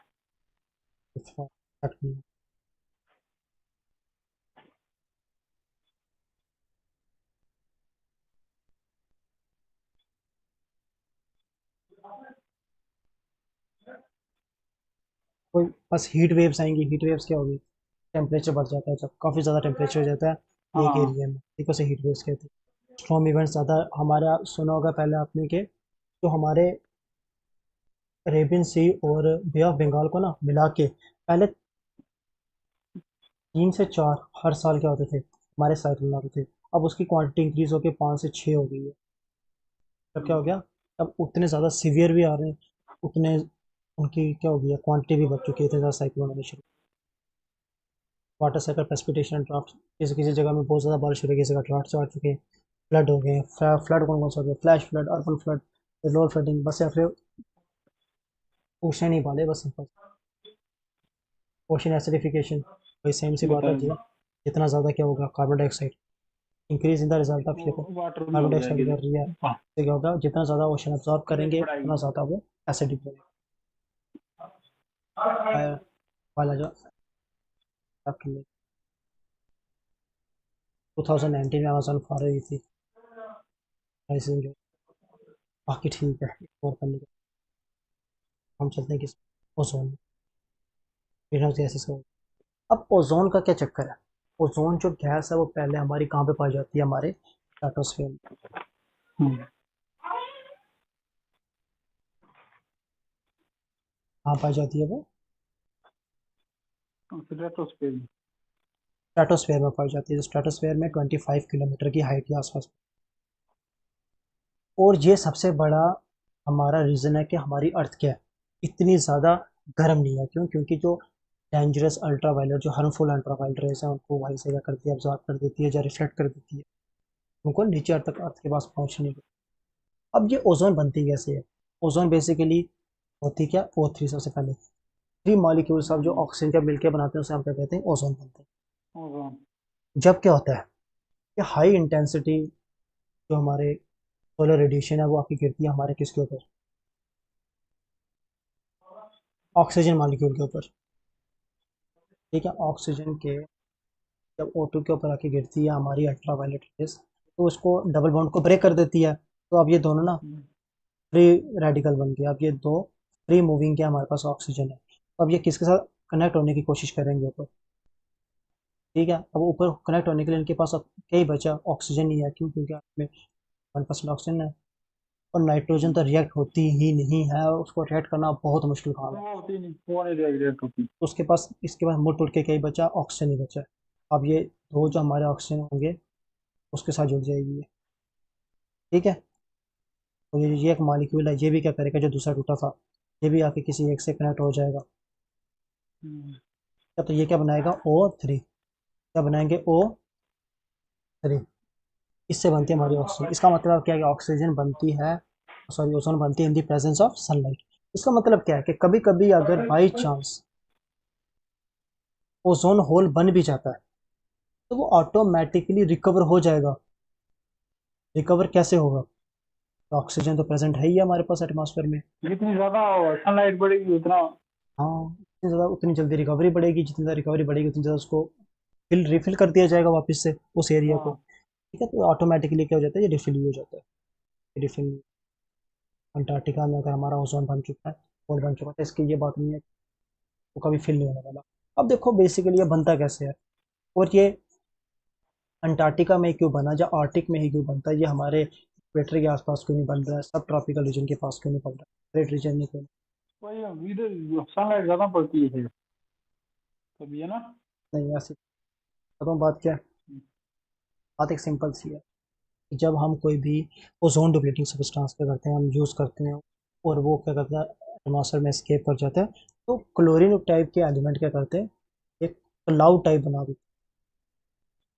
अब ये क्लोरीन अगर किसी क्लाउड में प्रेजेंट है तो वो ऊपर पहुंचता नहीं है, सबसे पहली बात उसको स्ट्रेटोस्फेयर तक पहुंचने में ना पहुंचाना पड़ता है। और मैंने आपको सबसे पहली बात क्या बोली थी कि मोस्ट ऑफ द, ज़्यादा नहीं, ये हमारी क्या होगी अर्थ, ये मान लो क्या 0 डिग्री इक्वेटर है, मतलब ये हमारा क्या आ हम्म, गया 45 डिग्री नॉर्थ, ये हमारा 45 डिग्री नॉर्थ, ये हमारा क्या आ गया 90 डिग्री नॉर्थ, ये हमारा 90 डिग्री। हम्म, बताओ मुझे कि एटमॉस्फेयर ऐसा दिखता है कि नहीं दिखता है? यहाँ पे एटमॉस्फेयर की हाइट कितनी होगी 18 किलोमीटर के आसपास, मैक्सिमम। यहाँ पे कितनी होगी 9 किलोमीटर। और जब हम ट्रोपोस्फेयर के बारे में पढ़ते हैं तो हम सबसे ज़्यादा कौन सी स्टेटमेंट का रट्टा मारते हैं कि most of the atmospheric activities like precipitation occurs in troposphere, but ozone layer lies in stratosphere. Stratosphere. जब ओजोन लेयर स्ट्रेटोस्फेयर में लाइज करती है एंड मोस्ट ऑफ द जो हमारी फिनोमिनन है रिलेटेड टू हिलस्टोन हर चीज़ है जो हमारी वो ट्रोपोस्फेयर में एग्जिस्ट करती है, तो यहाँ तक तो पहले ना इस क्लोरीन का पहुंचना मुश्किल हो जाता है। ठीक है, इसका मतलब क्या है, यहाँ तक वो पहुंच सकती है 9 किलोमीटर के आसपास, लेकिन यहाँ पे से भी उसको यहाँ तक पहुंचने में मुश्किल आएगी। तो यहाँ पे बेसिकली होता है क्या, एक ना आसमान में एक वोर्टेक्स बनता है जिसे हम क्या कहते हैं सडन स्ट्रेटोस्फेरिक वार्मिंग। एक स्ट्रेटोस्फेयर का एक ये टाइप का कब। साइक्लोन, स्ट्रेटोस्फेयर में ना एक क्या बनता है हाई इंटेंसिटी साइक्लोन बनता है। कहाँ पे? ये सिर्फ दो एरिया में ही बनता है, पोल्स में, ये इन एरिया में कभी नहीं बनता। ठीक है, जब यहाँ पे बनता है और यहाँ पे जो हमारे क्लाउड्स हैं वगैरह उनमें अगर क्लोरीन वगैरह का कोई प्रेजेंट हो, ठीक है, तो वो यहाँ पे आना शुरू हो जाता है। और इसको बनने के लिए ना दो चीज़ें चाहिए ओजोन लेयर डिप्लीशन को आने के लिए, एक इसको यहाँ तक पहुँचना है और दूसरा टेम्परेचर बहुत ज़्यादा कम होना चाहिए। क्यों? कि जब टेम्परेचर कम होगा आइस क्रिस्टल बनेंगे तब जाके क्या होगा, ये क्लोरीन जो है ना ये रिलीज होगी। ये जब रिलीज होगी अलग हो जाएगी, तब जाके ये किससे कनेक्ट करेगी, हमारी ओजोन से जाके कनेक्ट। और टेम्परेचर जब पहले ही कम होता है उधर के नहीं। हम्म पहले ही कम नहीं होता उधर। क्लोरीन हाँ कम होता है, इतनी ज़्यादा क्वांटिटी भी नहीं होती है, बट एक क्लोरीन का एटम ना 1 लाख के आसपास ना ओजोन के एलिमेंट को तबाह कर सकता है। तभी हमारी क्लोरीन इतनी ज़्यादा क्या डेंजरस है। ठीक है, अब क्या होता है बेसिकली कि सन ऊपर की तरफ गया गर्मियों में, तो यहाँ पे उतनी ही ज़्यादा क्या होनी शुरू होगी, ठंड होनी शुरू होगी। अब जितनी ज़्यादा ठंड ठंड होनी है शुरू होगी, अब उतनी ज़्यादा उतना ही ज़्यादा खतरनाक वहाँ पे क्या वोर्टेक्स बनना शुरू हो गया। अब ये वोर्टेक्स बनना शुरू होता है, यहाँ से उसने ऊपर की तरफ खींचना शुरू किया, क्लाउड्स खींचना शुरू किए जिसमें डिफरेंट पॉल्यूटेंट्स हैं, क्लोरीन हर चीज़ जुड़ी हुई है। जब वो जितना ज़्यादा बुरा बनता जाएगा ऊपर उतना ज़्यादा ऊपर उठता जाएगा। अब वो जितना ज़्यादा ऊपर उठेगा तो स्ट्रेटोस्फेयर तक पहुँच जाएगा, स्ट्रेटोस्फेयर के आसपास पहुँच जाएगा जहाँ पे क्या हमारी ओजोन है। अब टेम्परेचर इतना कम है कि उसमें आइस क्रिस्टल बन चुके हैं। अब जब हम्म। आइस क्रिस्टल बनेंगे तो क्लोरीन क्या हो जाएगा, अलग हो जाएगा। किसी भी अगर कंपाउंड के साथ क्लोरीन जुड़ा हुआ है तो वो वहां से क्या हो जाएगा, अलग हो जाएगा। जब उस अलग होगा तो यहाँ पे वो किसको तबाह करने की कोशिश करेगा, ओजोन लेयर को। ओजोन। ठीक है, अब वो ओजोन लेयर को तबाह कर रहा है। तब तक मान लेते हैं सन वापस नीचे आना शुरू। सन नीचे आएगा, टेम्परेचर जैसे सन नीचे, ऑब्वियस सी बात है यहाँ पे आया तो टेम्परेचर कम होना शुरू हो गया। अब सन आया, ये तो टेम्परेचर कम हो गया तो इसकी स्पीड कम होगी, किसकी, साइक्लोन की। तो नीचे से जो क्लोरीन की सप्लाई ऊपर आ रही थी, जब कोई भी ऐसे क्लोरो ओजोन डिप्लीटिंग सब्सटेंस की जो सप्लाई आ रही थी वो नीचे से बंद होगी, स्ट्रेटोस्फीयर तक नहीं जा रही है। ऑन दी अदर है क्लोरीन, ये तो क्लोरीन के पास नहीं जा रही है, सप्लाई नहीं जा रही है, जिसकी वजह से क्लोरीन और ज़्यादा तबाह नहीं कर पा रहा ओजोन को। ऑन दी अदर है, जब सन इधर पहुंच गया, यहाँ पे जो नीचे की ऑक्स, तरफ होल शुरू कर देगा। ऑक्सीजन प्रेजेंट थी, उसके बॉन्ड को ब्रेक करना शुरू करेगा। अभी भी जो भी छोड़ हाँ। रहा है ना, ऐसी बात नहीं है कि यहाँ पे वापस अब नीचे आ रहा है, ठंड से कम है तो ज़्यादा है तो जो भी नहीं छोड़ेगा वापस। अब वो इतनी ज़्यादा अल्ट्रा हम्म। वायलेट रेज छोड़ेगा कि फिर बॉन्ड टूटेंगे। जब ये बॉन्ड टूटेंगे तो एक फ्री ऑक्सीजन का मॉलिक्यूल, एटम फिर घूमना शुरू हो जाएगा। तो वो ढूंढेगा कि किसी एक के साथ मैं क्या करूँ, जाके बॉन्ड बनाए। जब वो बॉन्ड बनाएगा फिर ओजोन बननी शुरू हो जाएगी, और जितना होल बना था वो फिर रिकवर कर दिया जाएगा। और याद रखना कि ज़्यादातर ना जो होल की बात चलती है, ओजोन होल की, वो एंटार्क्टिका की तरफ, मतलब साउथ में जो एंटार्क्टिका होता है ना, इस रीजन की बात होती है। आर्टिक, ऊपर आर्टिक के रिलेटेड इतनी ज़्यादा नहीं है, एंटार्क्टिक के रिलेटेड। तो ये अभी तक ये पूरा साउथ होल में। हाँ। साउथ में, क्योंकि यहाँ पे ना हाँ। लैंड क्या है, कम है। जब लैंड कम हाँ। है तो इतनी ज़्यादा क्या होता है, हीट अप होती नहीं है लैंड। ऑब्वियसली हाँ। बात है, इसका टेम्परेचर उतना ही ज़्यादा ठंडा रहता है, क्योंकि मैंने कहा भी आपको कि एक फैक्टर क्या, ठंड भी है। जब इतना ज़्यादा ठंड बनेगी, इतना अच्छा बड़ा, सुन ना, इट मीन्स क्या दे रहा है, अंटार्कटिका एज कम्पेयर टू ऊपरला आर्टिक की जगह, मतलब ये ज्यादा ठंडा है। बिल्कुल एंटार्क्टिक। अच्छा। एंटार्क्टिक क्यों ठंडा है, क्योंकि सिंपल सी बात है, उसमें लैंड कम है। लैंड कम। और वाटर इतनी जल्दी क्या नहीं होता, गर्म होता नहीं है। गर्म और नहीं लैंड होता। जल्दी गर्म हो जाती है, लैंड जल्दी गर्म हो जाती है तो ऑब्वियसली बात है उस एरिया में ज़्यादा गर्मी होगी। Ozone depletion. In mid-1970s, scientists became aware of the ozone layer was threatened by a accumulation of gases containing halogens.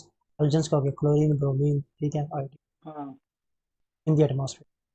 Then in the mid of 1980s, scientists discovered a hole in the ozone layer above Antarctica, the region of Earth's atmosphere where we get the severe depletion. Cause क्या था? Man-made chemical containing halogens were determined to be the main cause of the ozone. These chemicals are collectively known as ozone depleting substance. Obviously बात है। The most important कौन सा था? Chlorofluorocarbon, which at time were widely used in, उस time वो किस लिए use होता था? एयर कंडीशनर्स में, रेफ्रिजरेटर्स में, एस्ट्रोनॉल कैंस में। Other chemicals such as hydrofluorocarbon, hydrochlorofluorocarbon, halogens, bromide also deplete the ozone. Most of our computers, electronics, the part of our appliances were cleaned through ozone depleting solvent. तो ozone depleting solvent होते हैं, उससे इनको क्या किया जाता है, साफ किया जाता है। How is ozone destroyed? अब destroy कैसे हुई? When the chlorofluorocarbon molecule reach the stratosphere. Chlorofluorocarbon कब कहाँ पे पहुंचेगा, जब स्ट्रेटोस्फेयर में, it eventually absorbs UV radiation and cause it to decompose and release chlorine.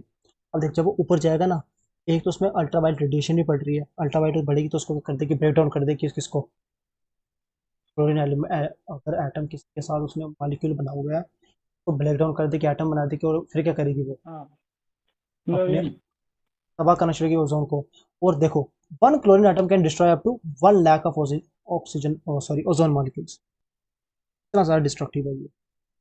To many of this chlorine bromine reactions disrupt the delicate chemical balance that maintains the ozone layer, causing ozone to destroy faster than it is created. अब बात आई थी कि इसको रोका कैसे जाए। तो अगर आपको ओजोन के बारे में कुछ याद रखना है तो तीन चीज़ें याद रखनी है आपको। Veena convention, second Montreal. Montreal protocol, और तीसरी किगाली एग्रीमेंट। ये तीन की बात चली ना, आंखें बंद करके लिख के आना कि इसका किससे लेना देना है। Ozone depletion ozone. से, और ओजोन डिप्लीटिंग सबस्टांस है उनको बंद करने का। और इस बार ये क्वेश्चन भी आया कि मॉन्ट्रियल प्रोटोकॉल ऐसा ही में आया था। हाँ, आया था उसमें। ठीक है। Vienna Convention of the Protocol of the Ozone Layer was adopted in 1985, entered into force in 19 देखो 1985 में इसको क्या किया, अडॉप्ट किया। मैंने आपको अडॉप्ट और एनफोर्स का मतलब भी समझाया था, हाँ। आई होप पता होगा। हाँ। Nations that sign the convention called the parties agree to research and monitor the effect of the humans. उन्होंने बोला कि हाँ चेक करते हैं कि ओजोन लेयर में प्रॉब्लम कौन सी रही है। The convention did not require countries to take, अब जब ये कन्वेंशन पास हुई थी उन्होंने ये नहीं बोला था बिना कन्वेंशन के अंडर कि आपको कौन कौन से स्टेप्स लेने पड़ेंगे। उन्होंने सिर्फ क्या बोला कि हमें एक्शन लेने हैं ओजोन डिप्लीट सबस्टांस के लिए। जैसे बताऊँ क्या बोलूँ कि मैं तेरे को मिलूँ और मैं तुझे बोलूँ कि यार अपन एक काम करते हैं, पढ़ना शुरू करते हैं यार, बहुत हो गया, बहुत मस्ती कर ली, पास हो फिर हम घर घर चले गए। अभी हमने कोई ठोस प्लान नहीं बनाया, हमें नॉलेज नहीं पता नहीं बनी है। थी। हाँ, हमें कुछ पता नहीं हमने पढ़ना क्या है, किसके बारे में पढ़ना है, बुक्स कौन सी होनी चाहिए, कुछ नहीं। बस हमने ऐसी हवा में बात करते कि हमें क्या करना चाहिए, पढ़ना चाहिए, क्योंकि हमें अपनी लाइफ के बारे में सोचना है बस। जब ये पहली बार स्पेसिफिक एक्शन कब लिए गए, मॉन्ट्रियल प्रोटोकॉल, मतलब क्या कि दूसरे ब्रह्मास्त्र का टाइम आ चुका है, पहला निकल चुका है। हाँ।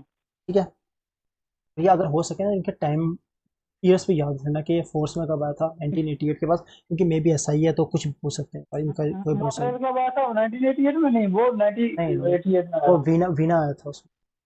ठीक है। मॉन्ट्रियल प्रोटोकॉल कब आया था, एग्री किया गया था 1987 के आसपास, वो फोर्स में कब आया था 26 जनवरी 1989 के आसपास। ठीक है। और Montreal protocol on substance that deplete the ozone layer, obviously बात है, अभी हम बात ही किसी कर रहे हैं कि उन सबस्टांस की कर रहे हैं जो ओजोन को डिप्लीट करते हैं। तो जो हमने किस में बात की थी, बिना कन्वेंशन में, बिना कन्वेंशन से हमने बात ही की थी मॉन्ट्रियल में हम क्या कर रहे हैं, एक्शन लेने वाले। It is an international treaty design to protect the ozone layer by phase out करना है ओजोन डिप्लीटिंग सब। ठीक है। Hmm. The two ozone treaties have been ratified in 1997, 197 parties making them first universally ratified treaty of the United। और legally ये binding उसे जो है था। लीगली बाइंडिंग है, ये याद रखना।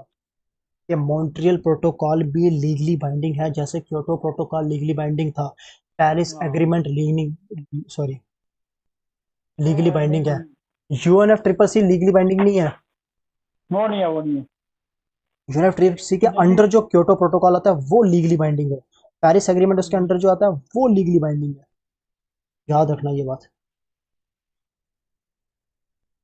देखा, the parties are aided by the ozone secretariat which is based on the headquarter. इसका हेडक्वार्टर क्या है, United Nation Environment Programme Nairobi में है। नायरोबी कहाँ पे है, कीनिया की कैपिटल है। कीनिया कहाँ पे है, अफ्रीका में, अफ्रीका कॉन्टिनेंट। ठीक है।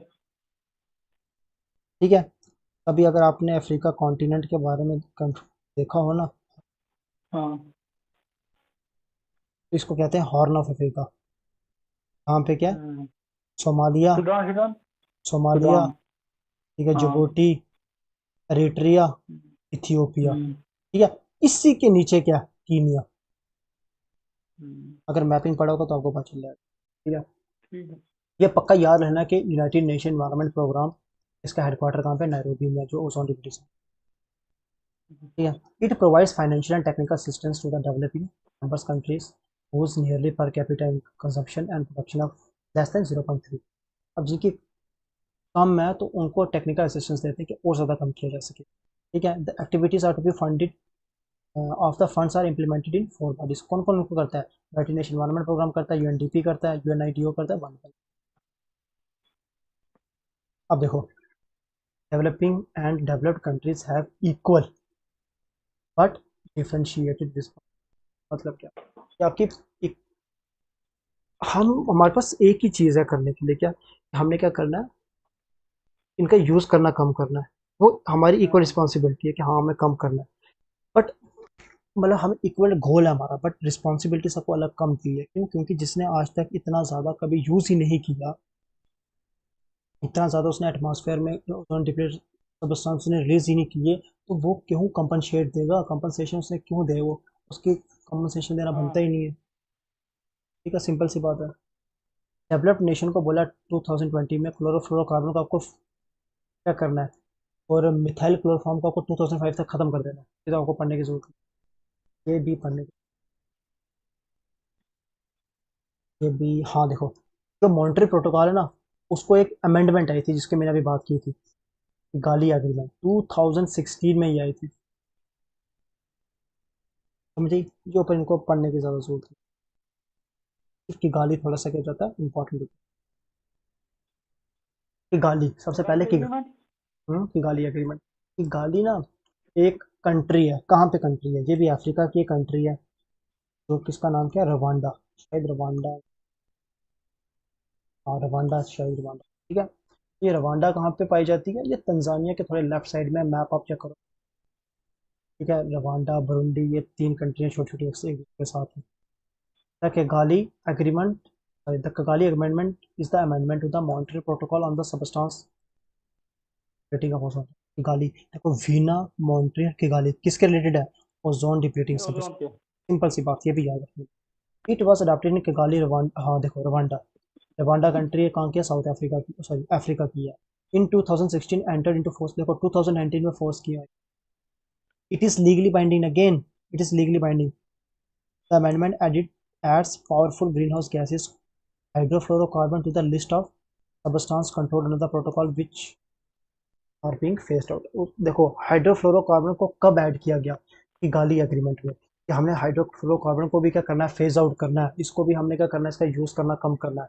Hydrofluorocarbon phase out is expected to avoid 0.5 degree Celsius. अगर हम सिर्फ हाइड्रोफ्लोरोकार्बन को ही हम क्या कर दें, हम क्या कर दें, इसकी फेज आउट कर दें, इसका यूज करना बंद कर दें, तो जो एवरेज टेम्परेचर है ना 0.5 डिग्री तक कम हो जाएगा। अगली टाइम क्या हमारा चल रहा है 2022, अगर हम क्या कर दें जल्दी से जल्दी ना, सिर्फ हाइड्रोफ्लोरोकार्बन को भी यूज करना बंद कर देना, अगले 78 ईयर्स में ना, जितना भी हमारा टेम्परेचर बढ़ने इतना वाला है भी सपोज, टेम्परेचर हाँ अगर मतलब कम अगर हो अगर हम जाएगा। 78 ईयर में अगर हम हाइड्रोफ्लोरोकार्बन यूज करते रहे, उस टाइम अगर टेम्परेचर कितना बनेगा, सपोज 18 डिग्री सेल्सियस, अगर हम करना बंद कर दें तो कितना हो जाएगा, ऑटोमेटिकली 0.5 डिग्री का फर्क पड़ जाएगा भाई साहब, 0.5 डिग्री का।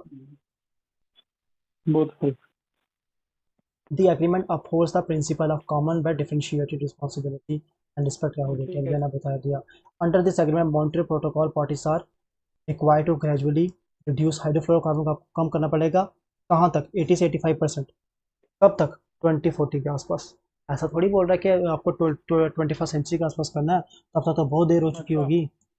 आपको अगले 5 से 10 साल या मे बी मैक्सिमम 20 साल में। अब इंडिया का देखते हैं कि इंडिया ने कब तक उसको करना है। ये फर्स्ट ग्रुप सेकंड ग्रुप छोड़ो, वो पढ़ने की एक नजर लगा, तो इंडिया की कमिटमेंट क्या की गाली में, ये भी आपको पढ़ने की जरूरत नहीं है, मैं सिर्फ ऐसे ही बता रहा हूँ सिंपल सा।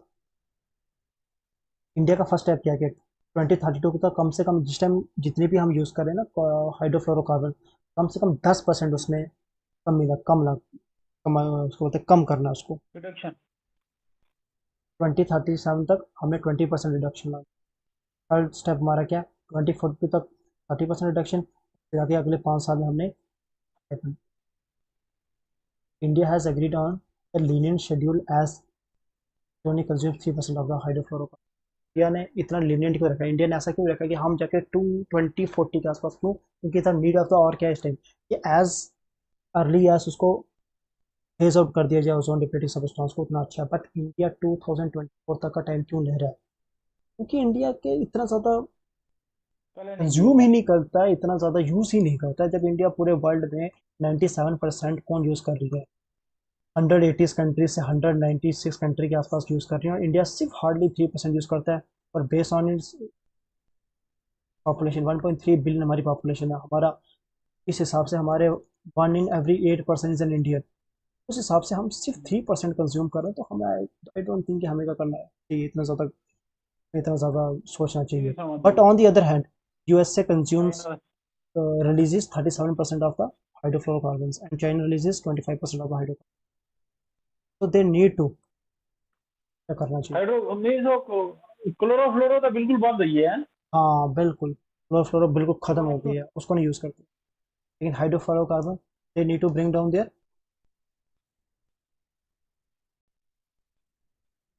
ये क्या करते हैं, 25% ऑफ रिस्पेक्टिवली कंज्यूम। देखो ये बात आ रही है कौन सी वाली, पहले हम क्या करते थे, क्लोरोफ्लोरोकार्बन यूज़ करते थे, जिसका क्या था, ओजोन डिप्लीशन का ना बहुत ज़्यादा पोटेंशियल था। ठीक है। ऊपर से इसका ग्रीन हाउस गैसेस का पोटेंशियल बहुत ज़्यादा था, as a green house gases भी थी, ऊपर से ये ओजोन को भी डिप्लीट करती थी। तो हमने इसको एक्सचेंज करके क्या लाया, हाइड्रोक्लोरोफ्लोरोकार्बन।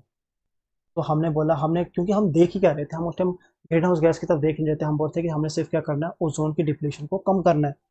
तो हमने एक ऐसी उसको रिप्लेस किया जिससे हमारी क्या हो जाए, ओजोन डिप्लीशन कम हो जाए। लेकिन जैसे ही ओजोन डिप्लीशन हमारी कम हुई, दूसरी प्रॉब्लम सामने आ गई कि इसका हाई पोटेंशियल था ग्लोबल वार्मिंग का। तो हमने बोला नहीं भाई, in the long run this will be detrimental to our environment.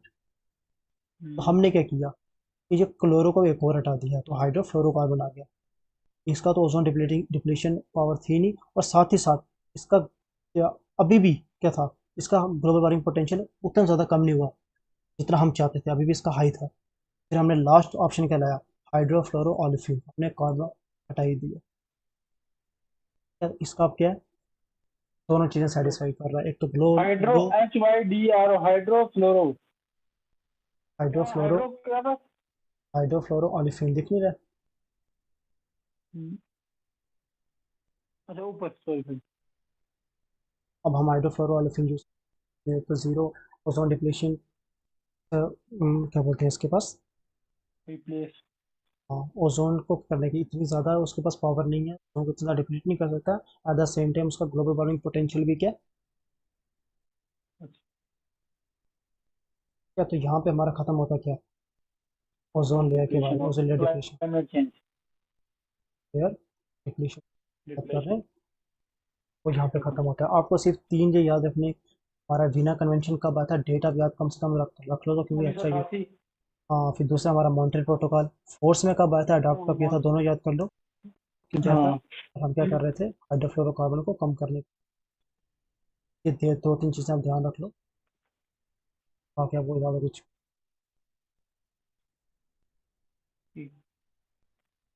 I hope ये सेशन आपके लिए बेनिफिशियल रहे होंगे, और बेनिफिशियल ये किसी और को रिकमेंड कर सकते हैं फ्रेंड को। ठीक है। आपको कोई डाउट है तो आप क्या कर सकते हो, कमेंट। Okay sir.